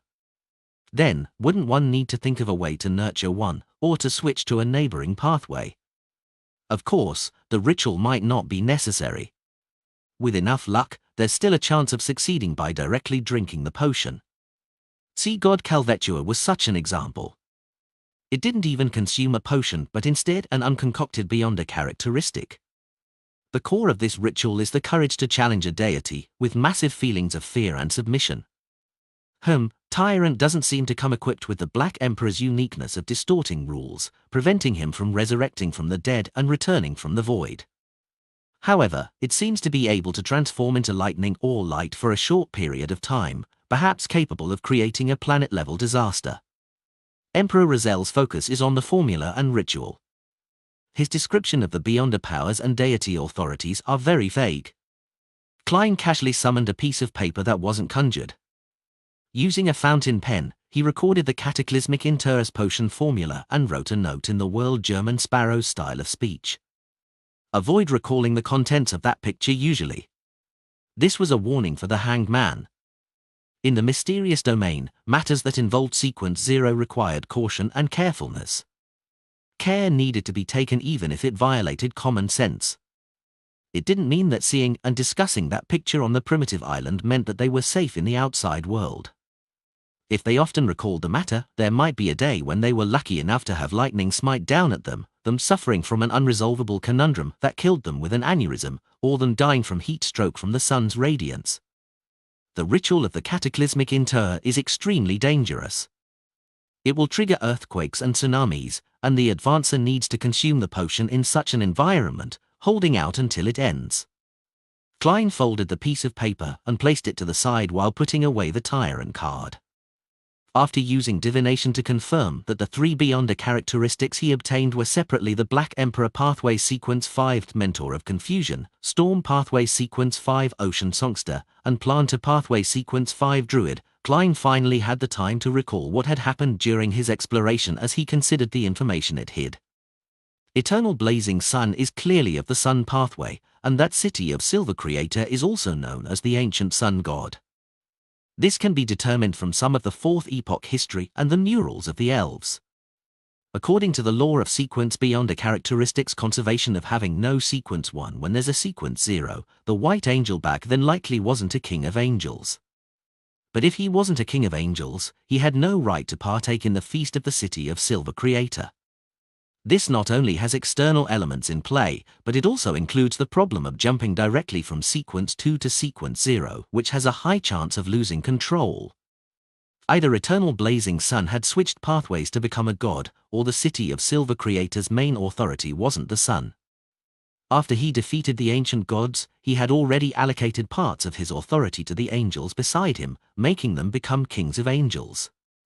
Therefore, the elves' murals and the name that eventually spread had only indicated that he once wielded authority over the sun, and that it wasn't an authority he held the entire time.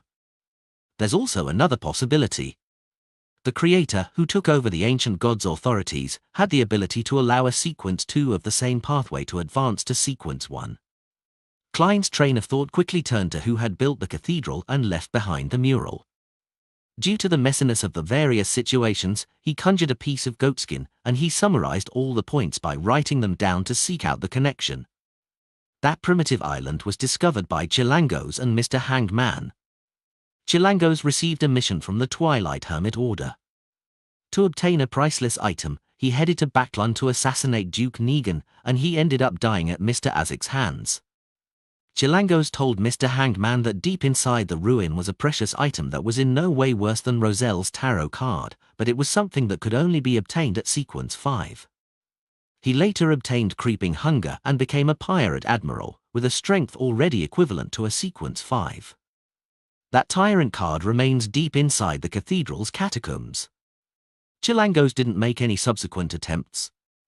Or did his attempts fail? That cathedral was built by an existence who worships the ancient sun god. The mural depicts the dark history of the true deities before the cataclysm, and is clearly on the ancient sun god's side. The Twilight Hermit Order is suspected to be established by the son of God, Adam, with the goal of resurrecting the ancient sun god, the city of Silver Creator. That primitive island suddenly disappeared as though it never existed. Find news stories on november/elbin.com. Adam is an angel of imagination. Amongst the Twilight Hermit Order's core members, there's at least one angel of the spectator pathway, Hermes.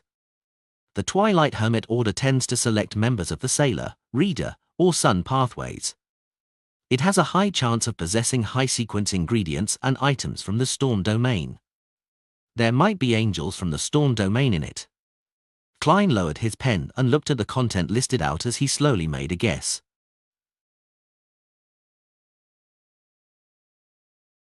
Lord of the Mysteries Chapter 8:16. Translator, Atlas Studios. Editor, Atlas Studios. After listing down all the important points, Klein rapped the edge of the long mottle table and silently muttered, "The one who sighed in the depths of the cathedral is a member of the Twilight Hermit Order?" Chilangos had caught the eye of the Twilight Hermit Order after he managed to venture deep inside. Later, he obtained an advancement and received Creeping Hunger, allowing him to become a pirate admiral. If that's the case, it can be understood why he didn't go to the primitive island again to take away the tyrant card after possessing the strength of a sequence 5. It's yours only if it's given. You can't touch it if it's not given. Of course, Chilangos might have established contact with that member of the Twilight Hermit Order during his second visit of the cathedral after possessing enough combat strength. Regardless, that primitive island must have quite a connection with the Twilight Hermit Order. The reason why we arrived at the tomb rather smoothly in the other zones and saw the picture of the kings of angels feasting on the Creator was because that Twilight Hermit Order member had the intention of letting us do so.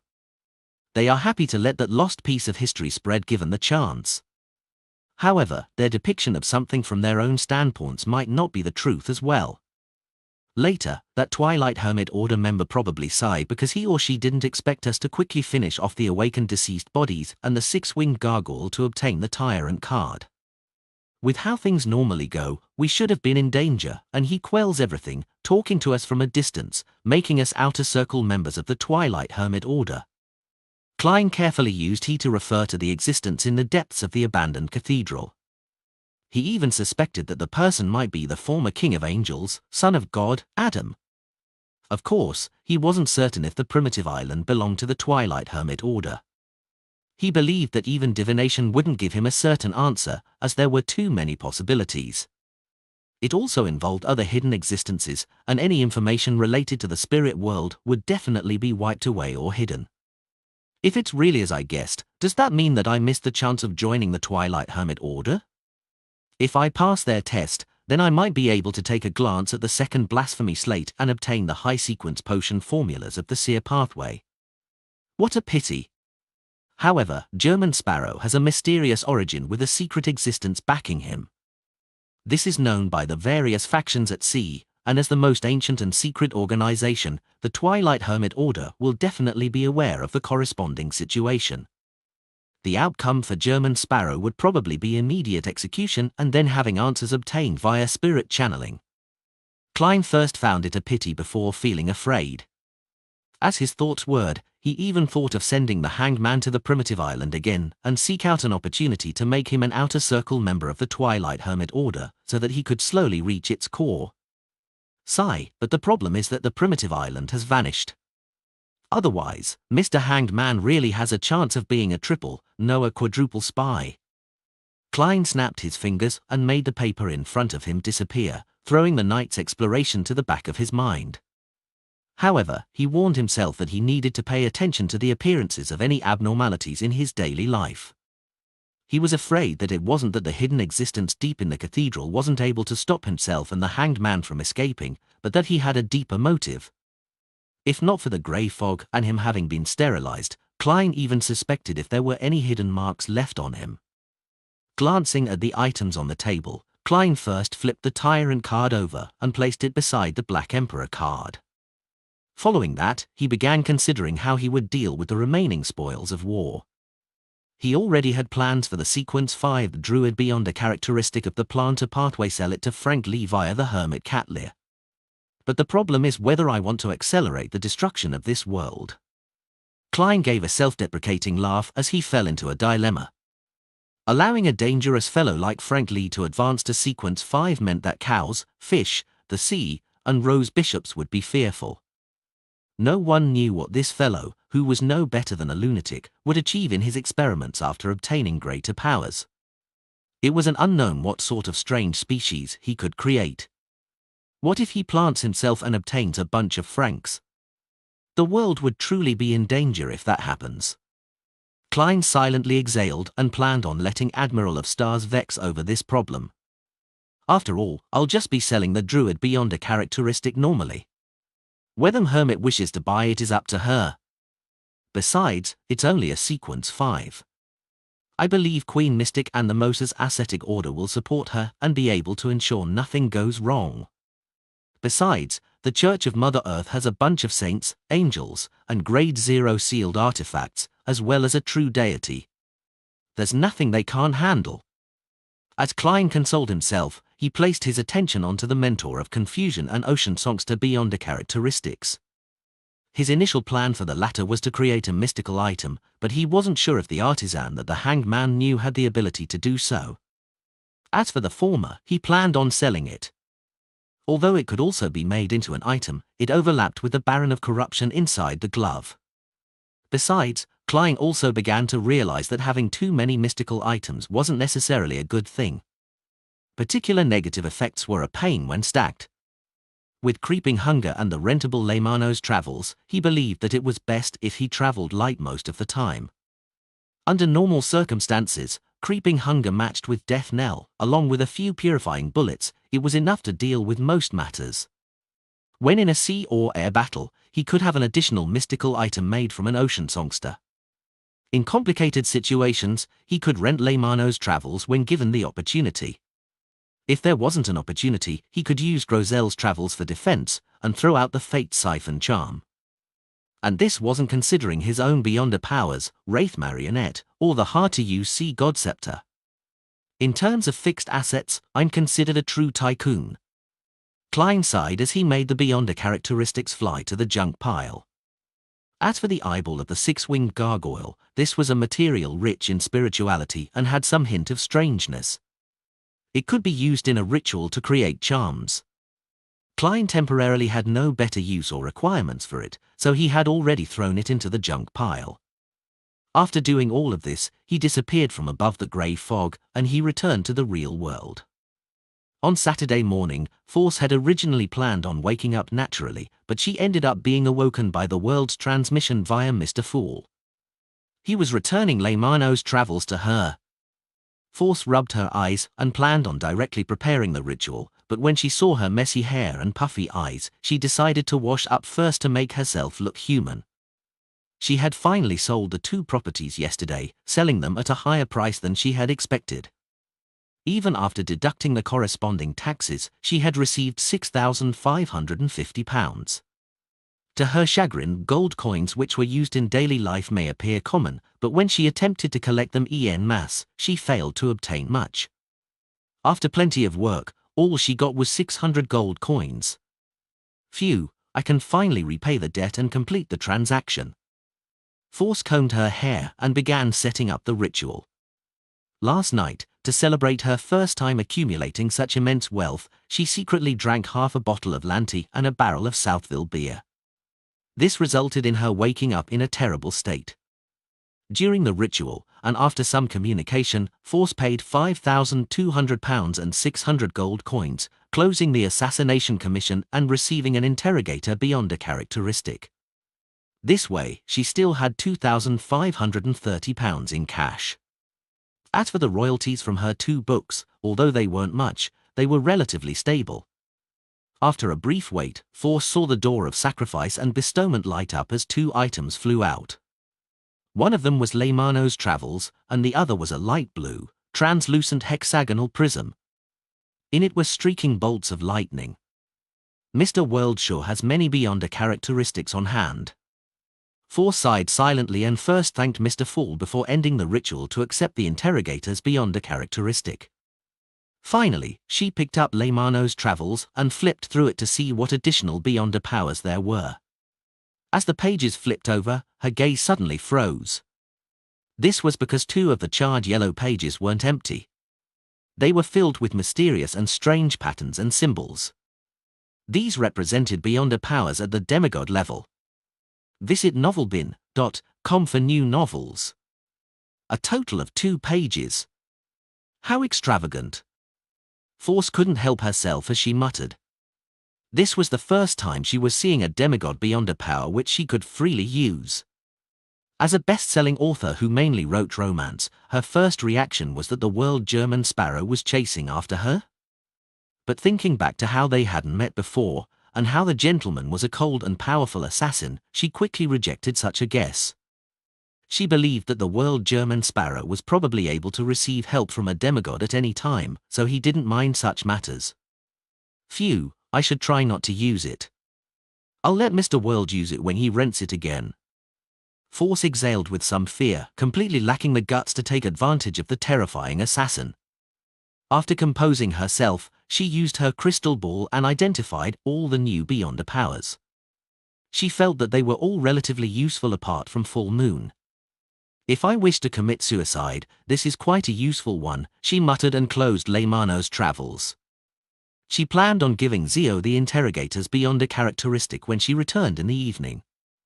At 7 in the evening, Klein wore starched clothes as he waited at the foyer with butler Walter and valet Richardson to welcome the guests at his ball. Soon, he saw a familiar face walk over. Aaron Series. This famous surgeon walked to the main door while helping his pregnant wife. Pregnant lady. Klein's heart stirred as he walked over with a beaming smile.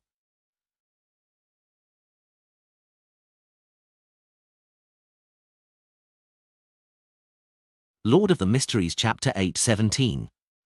Translator, Atlas Studios. Editor, Atlas Studios.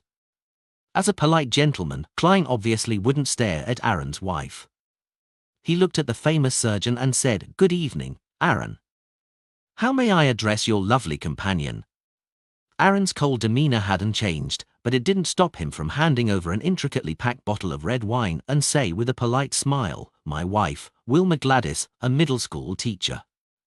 It appears you are about to become a father again. When's it due?" Klein received the present and asked. The topic he had planned to cover when talking to Dr. Aaron had been about a few new surgery techniques in the papers, but he never expected him to bring his pregnant wife. This was a pleasant surprise for him. This was because Wilma Gladys was expecting the unborn snake of Mercury, Will or Septin. Aaron subconsciously glanced at his wife's tummy and said with a smile, "Early July. If you don't mind, I wish to invite you to his birth party." Just as he said that, the gentle and beautiful black-haired lady, Wilma, suddenly held her tummy and exclaimed in pain. "What happened?" Aaron asked in concern.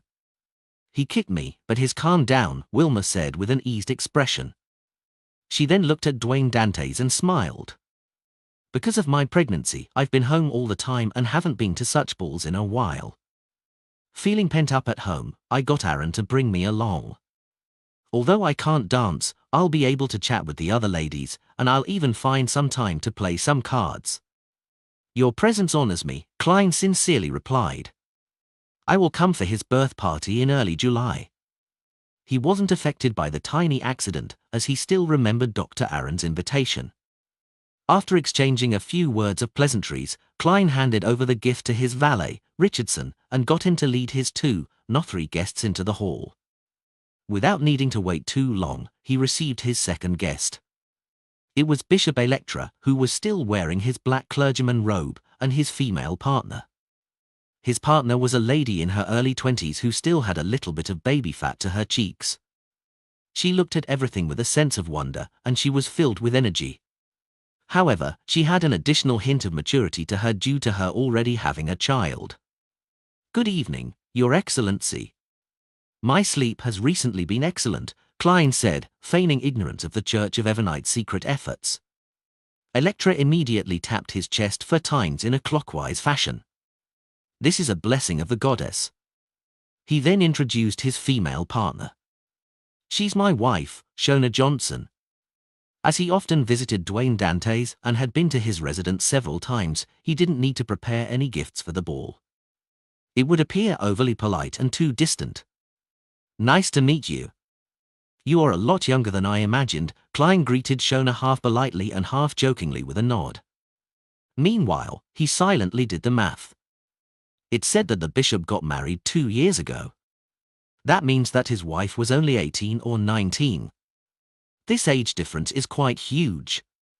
In a few years, I might have to introduce a particular chubby apothecary to him.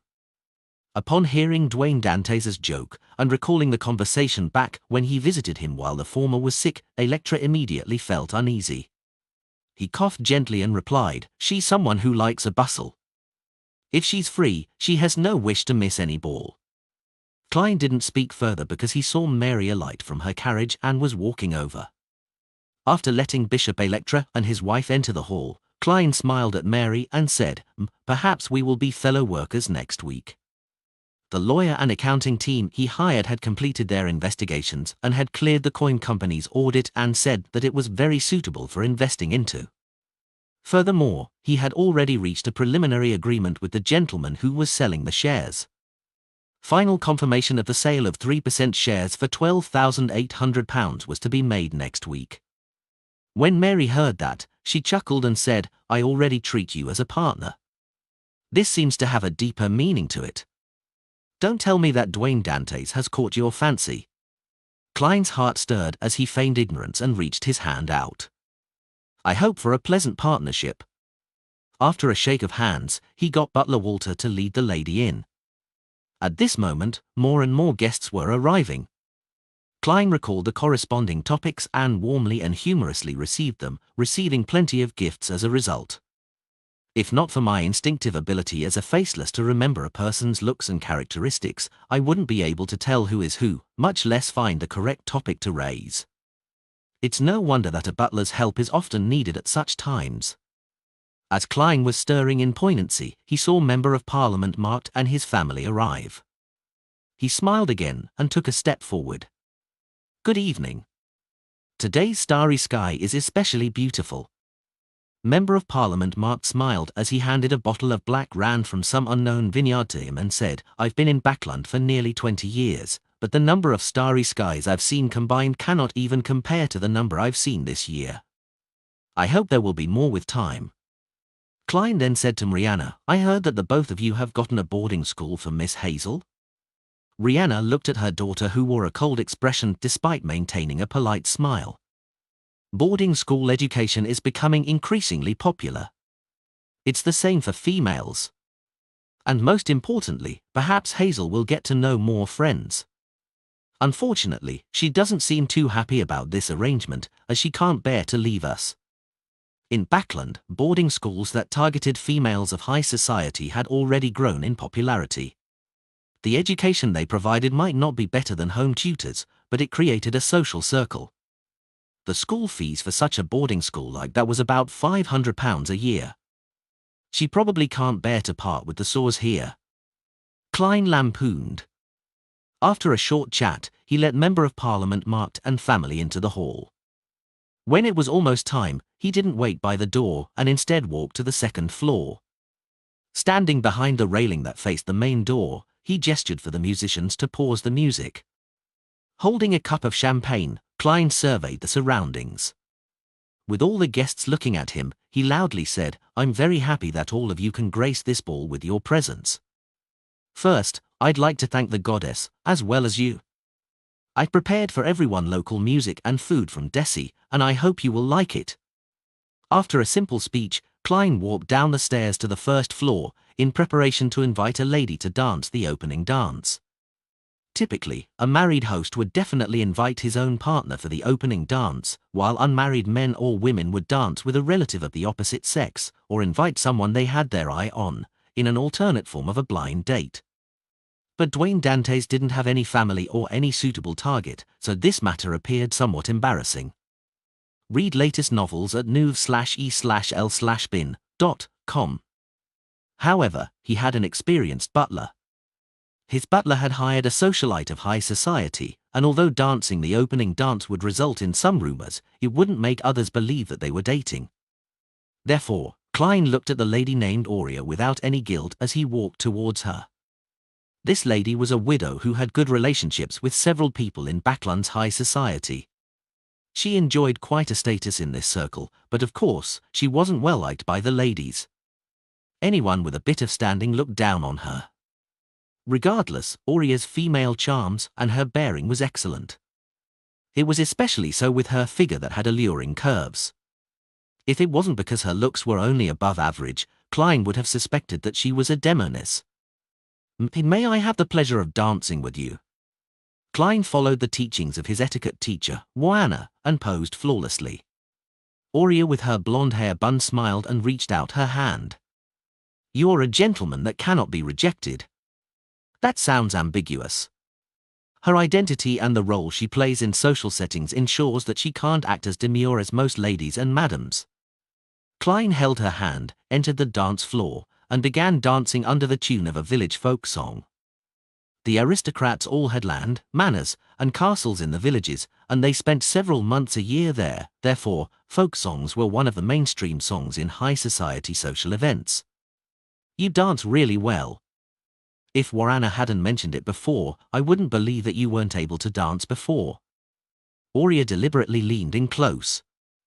As they moved in step, her breathing could be heard. As she was a stranger, Klein was a little uneasy by the close distance, but he couldn't push her away while under everyone's gaze, so all he could do was smile. "I just didn't know how to dance such dances. In fact, I'm good at the kind of dances from Desi Bay and the southern continent where there's greater freedom. I also like those kinds of dances." They are full of strength and passion. It's dance for yourself and not for others. Aurea found a topic as she gyrated her body, appearing extremely intimate with Dwayne Dantes. Towards the end of the opening dance, she said with a suppressed chuckle, "If it wasn't for the rumors, I would even suspect that you don't fancy women because you're a little stiff. However, I no longer have any doubts." As she spoke, she glanced down. Klein was actually rather embarrassed. She was really good at using her body and words to create a suggestive atmosphere. However, Dwayne Dantes was an experienced man and couldn't admit defeat. He smiled with a natural expression. Stiffness is a result of not being used to Backland's social scene. "I can teach you," Aurea said with a chuckle. At that moment, the tune came to an end as she took a step back and winked with a smile. "You're really passionate." The words were a double entendre that left Klein nearly blushing. He even began to suspect if she was related to demonesses. He continued wearing a stoic expression as he bent his back into a bow, and he sent Aurea back to her spot. Through the corner of his eye, he caught Wilma Gladys, who was pregnant with the Snake of Mercury, walking towards the long table to the side. Her target was apparently the first batch of ice cream. Lord of the Mysteries Chapter 8:18. Translator, Atlas Studios. Editor, Atlas Studios. Klein's gaze moved away from Wilma Gladys and looked to the pastries like carrot cake and cream puffs to the side, as well as the roasted pausin, stewed lamb, seared ribeye, desi roasted fish, and the other food nearby. He gulped his saliva slightly and forced himself to retract his gaze as he prepared to invite Mary for the second dance. As the host, he couldn't skip any of the first 3 dances, therefore, all he could do was temporarily forget his hunger and the delicacies. And at this moment, Wilma Gladys, whose pregnant state showed, walked to the spot where there was ice cream. She reached out her hand before retracting it. "You want some?" Dr. Aaron hadn't joined the first dance as he stayed by his pregnant wife's side. Wilma Gladys sternly shook her head. "No, I don't. I'm pregnant. It's not good to have ice cream. However, the little fella in my tummy seems to want a little, just a little." Dr. Aaron nodded indiscernibly and said, "Then have some. Leave the rest to me." Wilma immediately revealed an irresistible smile.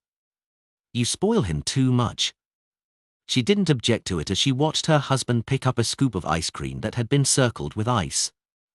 After taking 2 bites, Wilma closed her eyes and suddenly shifted her gaze. She looked at a few ladies who hadn't participated in the first dance. They were chatting about something in hushed tones. They had smiles across their suggestive faces, often covering their mouths and laughing covertly. What interesting matters are they talking about? Wilma's curiosity was instantly piqued, and after informing her husband, Aaron, she walked over. However, the few ladies quickly dispersed as though they were awaiting the second dance. Wilma was disappointed as she asked the young beautiful lady who remained standing there, "Do you know what they were discussing about?" "I'm not interested in their topics," Hazel said as she glanced at the pregnant lady beside her. She didn't fault her for being a little impolite because pregnant ladies often had some privileges. Only then did Wilma notice that Hazel, with her long black-green hair, was holding a cup of champagne. She looked like she had no wish to be invited to a dance. She has a sense of pride that stems from the bottom of her heart. Even when looking at Baronet madams, she will only maintain the most basic courtesy. This is a delightful character, but the problem is that she's like that to everyone. She's overly cold and aloof. Perhaps she's in the rebellious stage that Emperor Rozelle had mentioned before. As a middle school teacher, Wilma couldn't help but make comment inwardly. Then, knowing better, she opened up a distance from Hazel and began looking for the ladies she was familiar with. After completing 3 dances, Klein finally had a brief reprieve to stuff himself with more food and drink some thirst-quenching sweet iced tea. This was a D specialty that he specially got the kitchen to prepare. Due to the influence of Death Knell, he had drank a little too much. After having a short conversation with Bishop Electra, he had to apologize and take his leave to the washroom. In fact, he could hold back for another 3 more dances. However, he felt that Snake of Fatewell or Septin might have wanted to communicate with him, judging from his sudden appearance. Therefore, he found a suitable place without anyone around. Although he is an unborn fetus and came here passively, if he doesn't wish to meet me, he has 100 ways to stop his mother from heading out. In short, it's worth giving it a try. Klein mumbled as he entered the washroom and locked the door. Just as he was in a dilemma to deal with his burgeoning bladder or patiently wait another 2 minutes, his spiritual perception triggered as he looked at the mirror.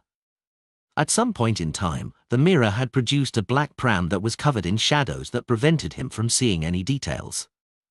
The only thing he could discern was that there was a child wrapped in silver silk inside. The child used a clear voice and said, "Your fate deviated a little." What happened? Klein tensed up immediately. Will Orseptin in his infant form scoffed and said, "You should ask yourself. All I know is that you likely met an angel." Klein immediately recalled his experiences on the primitive island and had a guess. After contemplating for a few seconds, he asked with a frown, "Can angels see my uniqueness?" "I've met Orange Light, and he said that only a few high-level creatures of the spirit world, as well as deities with certain unique authorities or beyonder who represent fate, can discover this point to a certain extent. Of course, close contact has to be made." In the pram, Will Orseptin sucked at his thumb and laughed. "Probably not, because you aren't dangerous. Besides, apart from you being unique, some items on you or your companion might have a similar uniqueness that can garner the interest of that person." Items on me, my companions. Klein's mind raced as he discovered that he might have been psychologically cued in the past, and along with the fact that he hadn't thought of it, he had missed out something. When exploring the primitive island, he had brought Grozel's travels along. This was a book created by an ancient god, the Dragon of Imagination, Ankwelt. If that primitive island is related to the Twilight Hermit Order, be it the Angel of the Spectator pathway deep inside the cathedral with a high-sequence ingredient of the Storm pathway, or the opposite, he will likely be interested in the notebook. After all, the leader of the organization is the Angel of Imagination, the son of God, Adam. And it's because of this notebook that I was allowed to take away the tyrant card, while also preventing me and Mr. Hanged Man from continuing the exploration. Klein had a hunch as he asked, "How should I resolve this?" "There's no need. In the long term, this should be something good, but there might be some trouble midway," Will Orseptin replied with a clear voice. "Furthermore, you are already burdened with so many matters. An additional matter wouldn't matter. I warned you so that you can take note so as to not be struck by trouble. Makes sense. One stops worrying when there are too many debts. Perhaps it might create opportunities and let my debtors end up fighting." On careful thought, Klein echoed inwardly. He asked instead, "My friend who wishes to obtain a drop of a mythical creature's blood wishes to know exactly what you need." "What do I need?" Will Orseptin scoffed once again. "There's plenty I need. For example, the means to accommodate the die of probability, or how to finish off Ouroboros. If it's possible, you can take as many vials of blood as you want. But, can it be done? If it's possible, why take the risk to finish off Ouroboros? Wouldn't it be easier to just deal with a weak snake of fate like you?" As Klein lampooned, he shook his head without a doubt. "No." "Then think of something else." "I'm not in a rush." Will Orseptin paused and said, "There's a very arrogant lady at the ball tonight. There's something wrong with her. If you have the chance to chat with her, you can lead the topic of conversation towards dreams." "Hazel? Dreams?" Klein nodded in thought. "Okay." Seeing that Will Orseptin had the intention to leave, he hurriedly said, "That paper crane is about to tear. How should I contact you in the future when I encounter an emergency?" Will Orseptin fell silent for a moment before saying, "Are you hoping that I can fold a paper crane for you in my mother's tummy? Even if I can, you won't be able to get it. If I have any desire to find you, and as long as you live here, I can do so at any time during dreams. If you have any emergency matters, just visit my father directly. After all, don't you have to wait when using the paper crane? All right, as a fetus who hasn't been born, I need to have more sleep. Let's leave anything else to the future." All Klein could do was nod and say, "If there's nothing else from you." Just as Will was about to dissipate his body, he suddenly paused for 2 seconds and said, "Another thing." "What is it?" Klein tensed up once again. Will dragged out his tone and said, "The ice cream your cook made is too sweet." "Ah?" Klein temporarily didn't react to what he was saying until the black pram vanished from the mirror. He then snapped out of his daze and couldn't help but twitch the corners of his lips. After settling the problem with his burgeoning bladder, he washed his hands and came out. He found Richardson and instructed, "Go to the kitchen and get them to lower the sweetness of the ice cream that is subsequently being made." Richardson didn't ask why, and he immediately did as he was told. Only when he was about to enter the kitchen did he recall the problem. Mr. Dwayne Dantes hasn't touched the ice cream yet, so how did he know that it's a little too sweet? Towards this problem, Richardson quickly had an answer. He believed that a guest had informed his employer after sampling the ice cream. Although it was a little impolite, it wasn't something rare, especially among familiar friends. They would proactively and kindly inform him so as to prevent the host of the ball from suffering unpleasant critique. At this moment, as the previous dance was still happening, Klein wasn't in a hurry to consider a dance partner. He walked to the long table by the side and seized the opportunity to have some of the delicacies. Just as he selected a piece of desi roasted fish without many bones, he suddenly saw Wilma Gladys lean over and pick up a cup of sweet iced tea. The lady nodded at the host and smiled. "This beverage is nice. I've never had it before." "It's sweet iced tea from the South," Klein explained with a smile as he casually glanced at her tummy. "He seems to be very obedient." "Oh, perhaps it's a she." Wilma smiled. Top novel updates on n/o/v/elb/in.com. Most of the time, but there might be some stirrings in the middle of the night at times. Middle of the night. At times. Don't tell me it's when he's replying to my questions. Klein suddenly broke out into a sweat as he feigned ignorance and cast his attention back onto his plate. As Wilma drank a sip of sweet iced tea, she headed back to her previous conversation. When the new dance began, Klein handed his plate and cup to an attendant beside him and glanced at Hazel. He slowly walked over and bowed with a smile. "Lady, may I have the pleasure of dancing with you?" Hazel fell silent for a few seconds and placed the cup of champagne onto an attendant's tray and replied politely, "It will be my pleasure."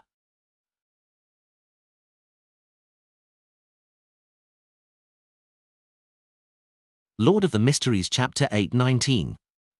Translator, Atlas Studios. Editor, Atlas Studios. Amidst a soothing melody, Klein and Hazel began dancing with their backs straight. One was tall and slim, and apart from the clear difference in age, their movements, demeanor, and looks were highly compatible. It was a beautiful sight to behold, one that could almost be used as a prime example for dancing. Klein took the initiative to break the silence. As they twirled, he casually said, "I often had nightmares some time ago, but thankfully I had the goddess's blessings. I prayed a few times at the cathedral and drank a few cups of holy water, and after that, I stopped jolting awake."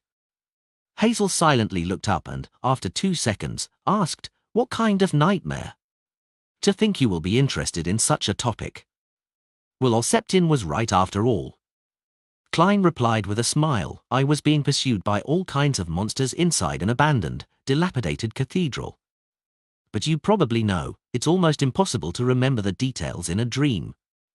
I find it difficult to describe those monsters." Hazel didn't say a word, but her bright, brown eyes were colored with dissent. That also meant that she believed that dreams weren't necessarily impossible to recall. Klein took a step diagonally with her in his arms as he said with a smile, "Indeed, I've had a very clear dream in the past. Back then, I was still in the southern continent. I dreamed of an inverted mausoleum. It was constructed from pitch-black stone columns that extended underground. There were zombies covered in white feathers that appeared from them in a bid to pull me in. I had such dreams for several days, and it's really quite embarrassing. I was very afraid back then, so I frantically went to a nearby city and found a divination club. I got them to interpret my dream, and I received the conclusion that during one of my purchases of local goods, I had offended the faith of a tribe that believed in death. Strangely, when I went to the tribe to apologize, gave them gifts, and participated in their celebrations, I never had that dream again. He had fabricated the story from his experience as a seer. His goal was to pique Hazel's interest to see if she would unknowingly reveal something. At the same time, this was a suggestion with a deeper meaning, one that wouldn't garner suspicion. The deeper meaning was that Hazel could find a divination club member or a cathedral's priest to interpret her dream if she was troubled by it. It was best not to make rash choices while blindly believing the contents of the dream. When Will or Septin mentioned that there was something wrong with Hazel and suggested chatting about dreams, Klein suspected that her dilemma stemmed from a dream that kept happening. Otherwise, it was hard to explain how, despite being at least a sequence 8, she had a severe lack of knowledge towards the mysterious world with her blind arrogance. Furthermore, she was a lady from high society who had been educated at home. Thus, it made it difficult for her to make contact with unaffiliated Beyonders or those without clear intentions. After all, her father was a member of parliament who was definitely protected. She likely had no lack of Beyonders around her. Therefore, Klein believed that Hazel might have made contact with something or had caught the fancy of some powerful Beyonder due to her personality. Through dreams, she was slowly guided to become a Beyonder without giving her the necessary knowledge. At the same time, the entity enticed her to dig in the sewers to search for something. There were two reasons that solidified his theory. Firstly, it was because of Will or Septin's words. Secondly, Sequence 5 of the Marauder pathway was Dream Stealer. It was impossible that it only had the one Beyonder power of stealing the intent behind an action. Hazel quietly listened to Dwayne Dantes' description as her mouth subconsciously gaped before closing again. After nearly 10 seconds, she asked, "Why didn't you head to the goddess's cathedral?" As expected, she's reacting to topics about dreams. However, she's quite careful and doesn't divulge anything. Klein smiled wryly and said there weren't any cathedrals of the goddess around. It was a region that held faith in the god of steam and machinery. Hazel didn't continue the topic as she focused her attention back onto the dance, as though she was fully immersed in the music. Klein also quietened down as he swirled around in the beautiful melody with the girl. After the dance, he sent Hazel back to where she was standing, and then he headed for the long table due to his thirst, hoping to get a cup of sweet iced tea. At this moment, he saw Bishop Electra enjoying some red wine over there. Unlike the Church of Storms and the Church of the God of Combat, clergymen of the Evernite goddess were prohibited from excessive drinking. They needed to reject distilled spirits, and they could only drink champagne, beer, and red and white grape wine in moderation. "How is it? This should be your first time holding such a grand ball, right?" Electra smiled as he raised his cup.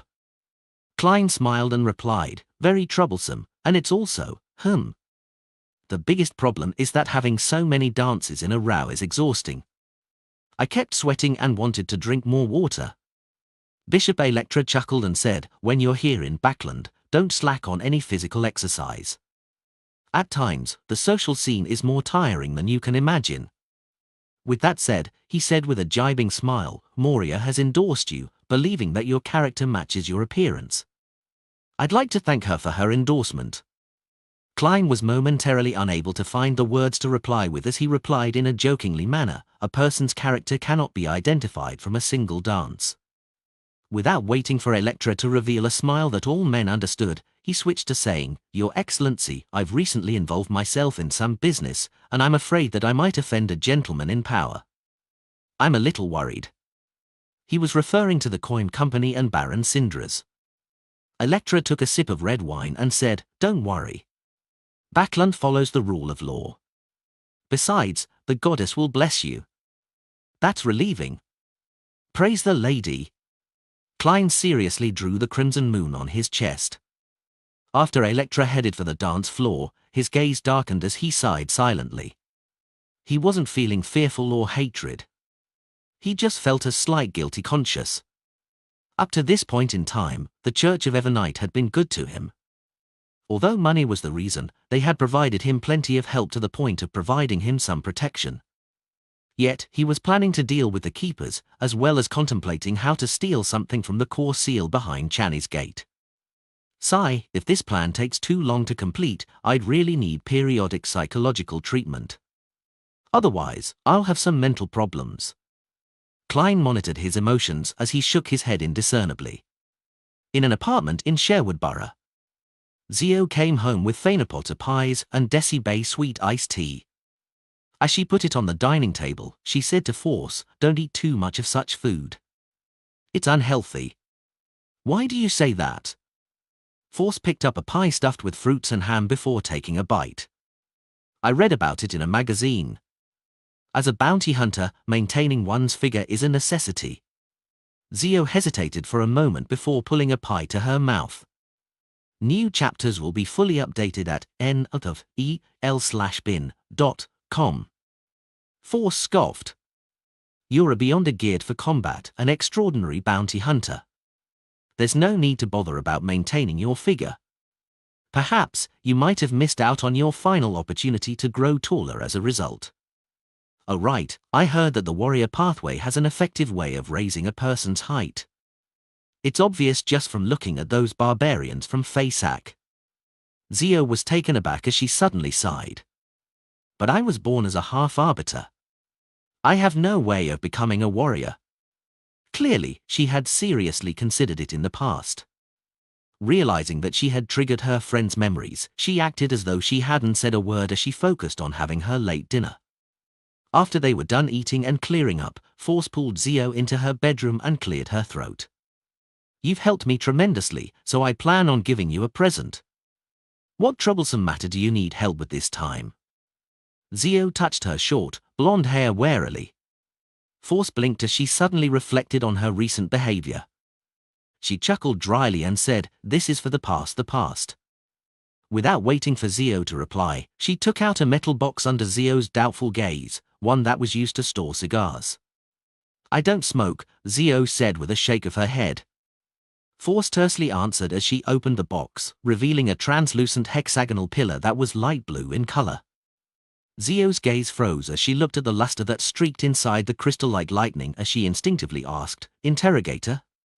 "Yes, a participant at a Beyonder gathering was selling it cheaply. I was afraid of missing the opportunity and hurriedly bought it," Force said the complete truth. "As you know, I've recently been rewarded by my teacher because of something just a while ago. I'm not lacking in cash." Zio knew that her friend had been out recently, claiming that she was doing something for her teacher. However, she found it unbelievable that she could so easily buy her an interrogator Beyonder characteristic as a gift. This was completely unlike her original lifestyle. Is she still gambling, having earned large sums of money after becoming an astrologer? Or did she finally cast her sights onto a bank vault and used her door-opening powers to rob the cash inside? Many guesses flashed through Zio's mind, but she wasn't able to find the corresponding proof. About 2 to 3 seconds later, she made a decision. She was to randomly pretend to head out 2 days a week, and she would secretly observe what Force was doing. If it wasn't for her trust in her friend's character and bottom line, she would have suspected that she had become the mistress of a powerful Beyonder or tycoon. It's too valuable." Zio waved her hand, in an attempt to reject the gift. Force had already thought of the excuse as she said with a smile, "I'll have matters to trouble you with in the future. Just treat it as an advance payment. We're good friends." "There's no need to talk about payment," Zio hesitated for a second as she said with a shake of her head. "I was waiting for you to say that." Force immediately smiled and said, "Then treat it as an early birthday present. Don't you reject it." "But my birthday is more than half a year away." As Zio muttered, she eventually reached out and took the interrogator Beyonder characteristic. Sunday afternoon. Zio repressed her excitement and anticipation as she headed out as per normal. She planned on heading to a specific spot to leave a corresponding mark to schedule a meeting with the masked man from MI9 at some secluded alley. After obtaining the interrogator's Beyonder characteristic and having digested her sheriff potion, all she needed was the correct formula to advance to Sequence 7.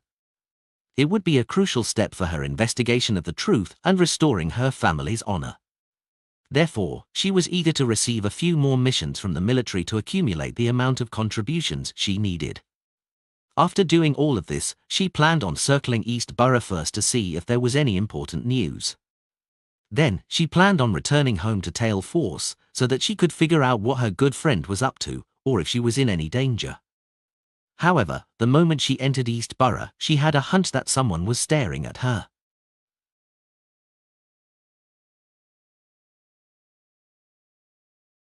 Lord of the Mysteries Chapter 820. Translator, Atlas Studios. Editor, Atlas Studios. Who is it? As a sheriff, Zio had a sharp intuition for monitoring others and for being monitored by others. Her heart tensed up as her mind raced to consider what had just happened.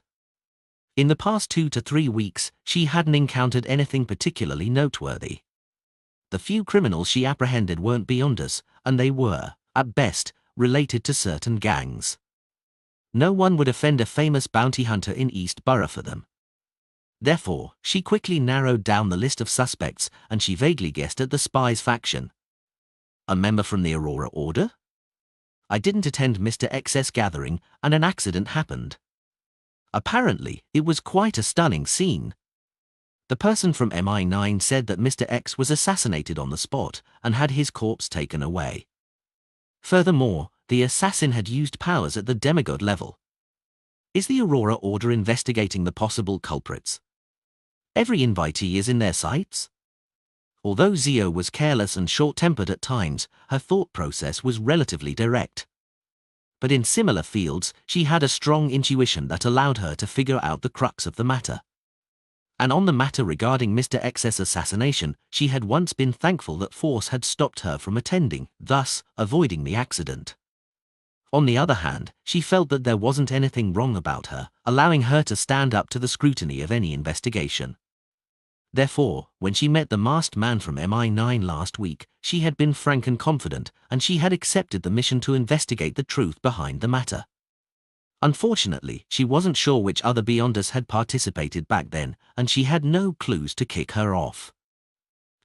That man from MI9 said that the members of Aurora Order are either lunatics or potential lunatics. You can't use common sense to guess at their actions.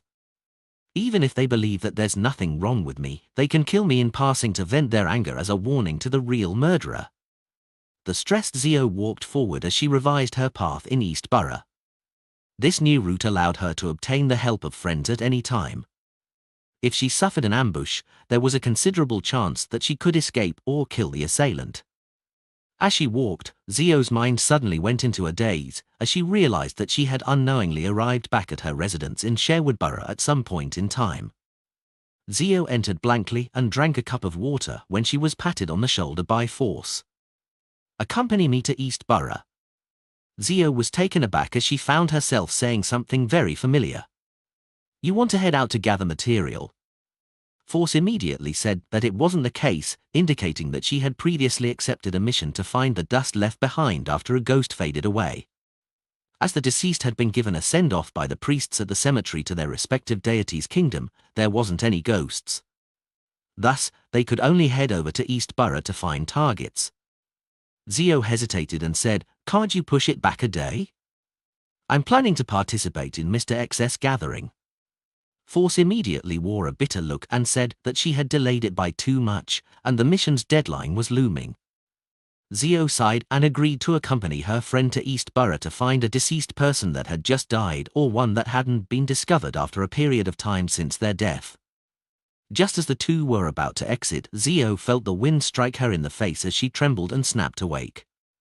She saw a wandering poet sitting in a corner, playing a 7-string guitar as he sang a folk song that was famous in the southern villages. Zio frowned slightly as she rubbed her temples. She had a nagging feeling that her mind had gone adrift, but she couldn't remember what she was thinking about.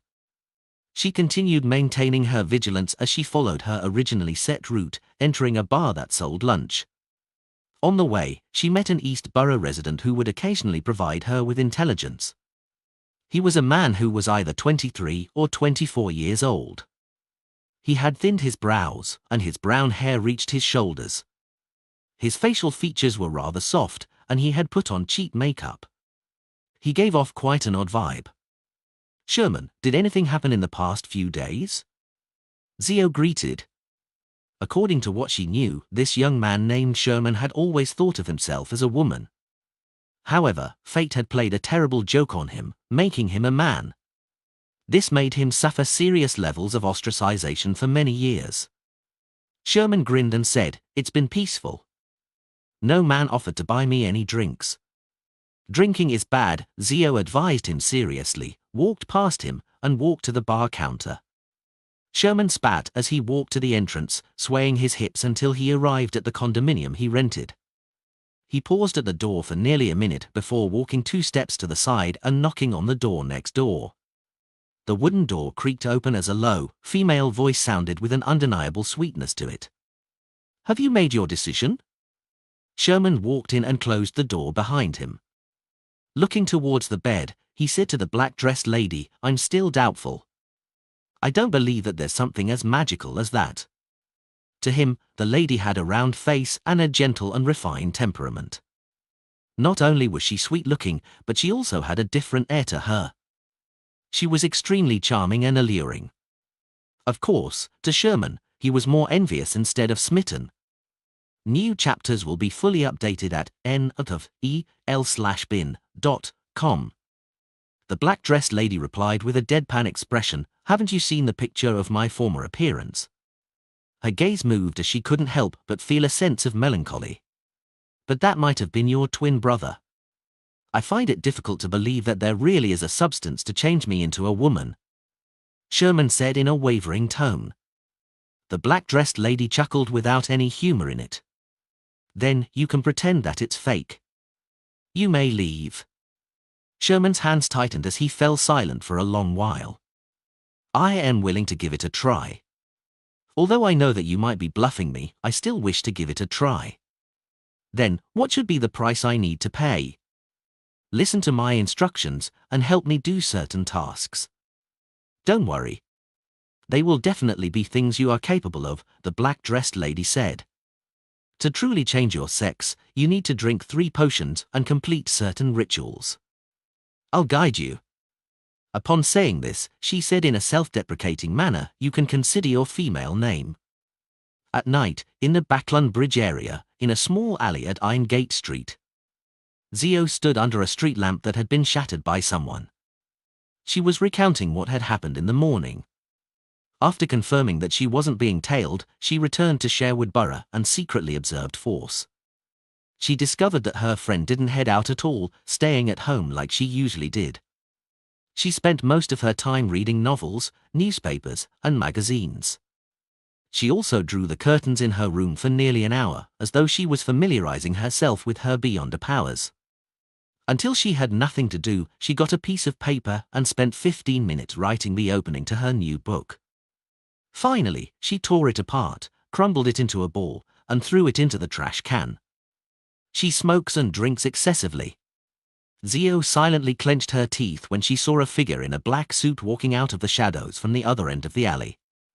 The man was tall and wore a golden mask that revealed his eyes, nostrils, mouth, and cheeks. He was none other than the MI9 member who was in contact with Zio.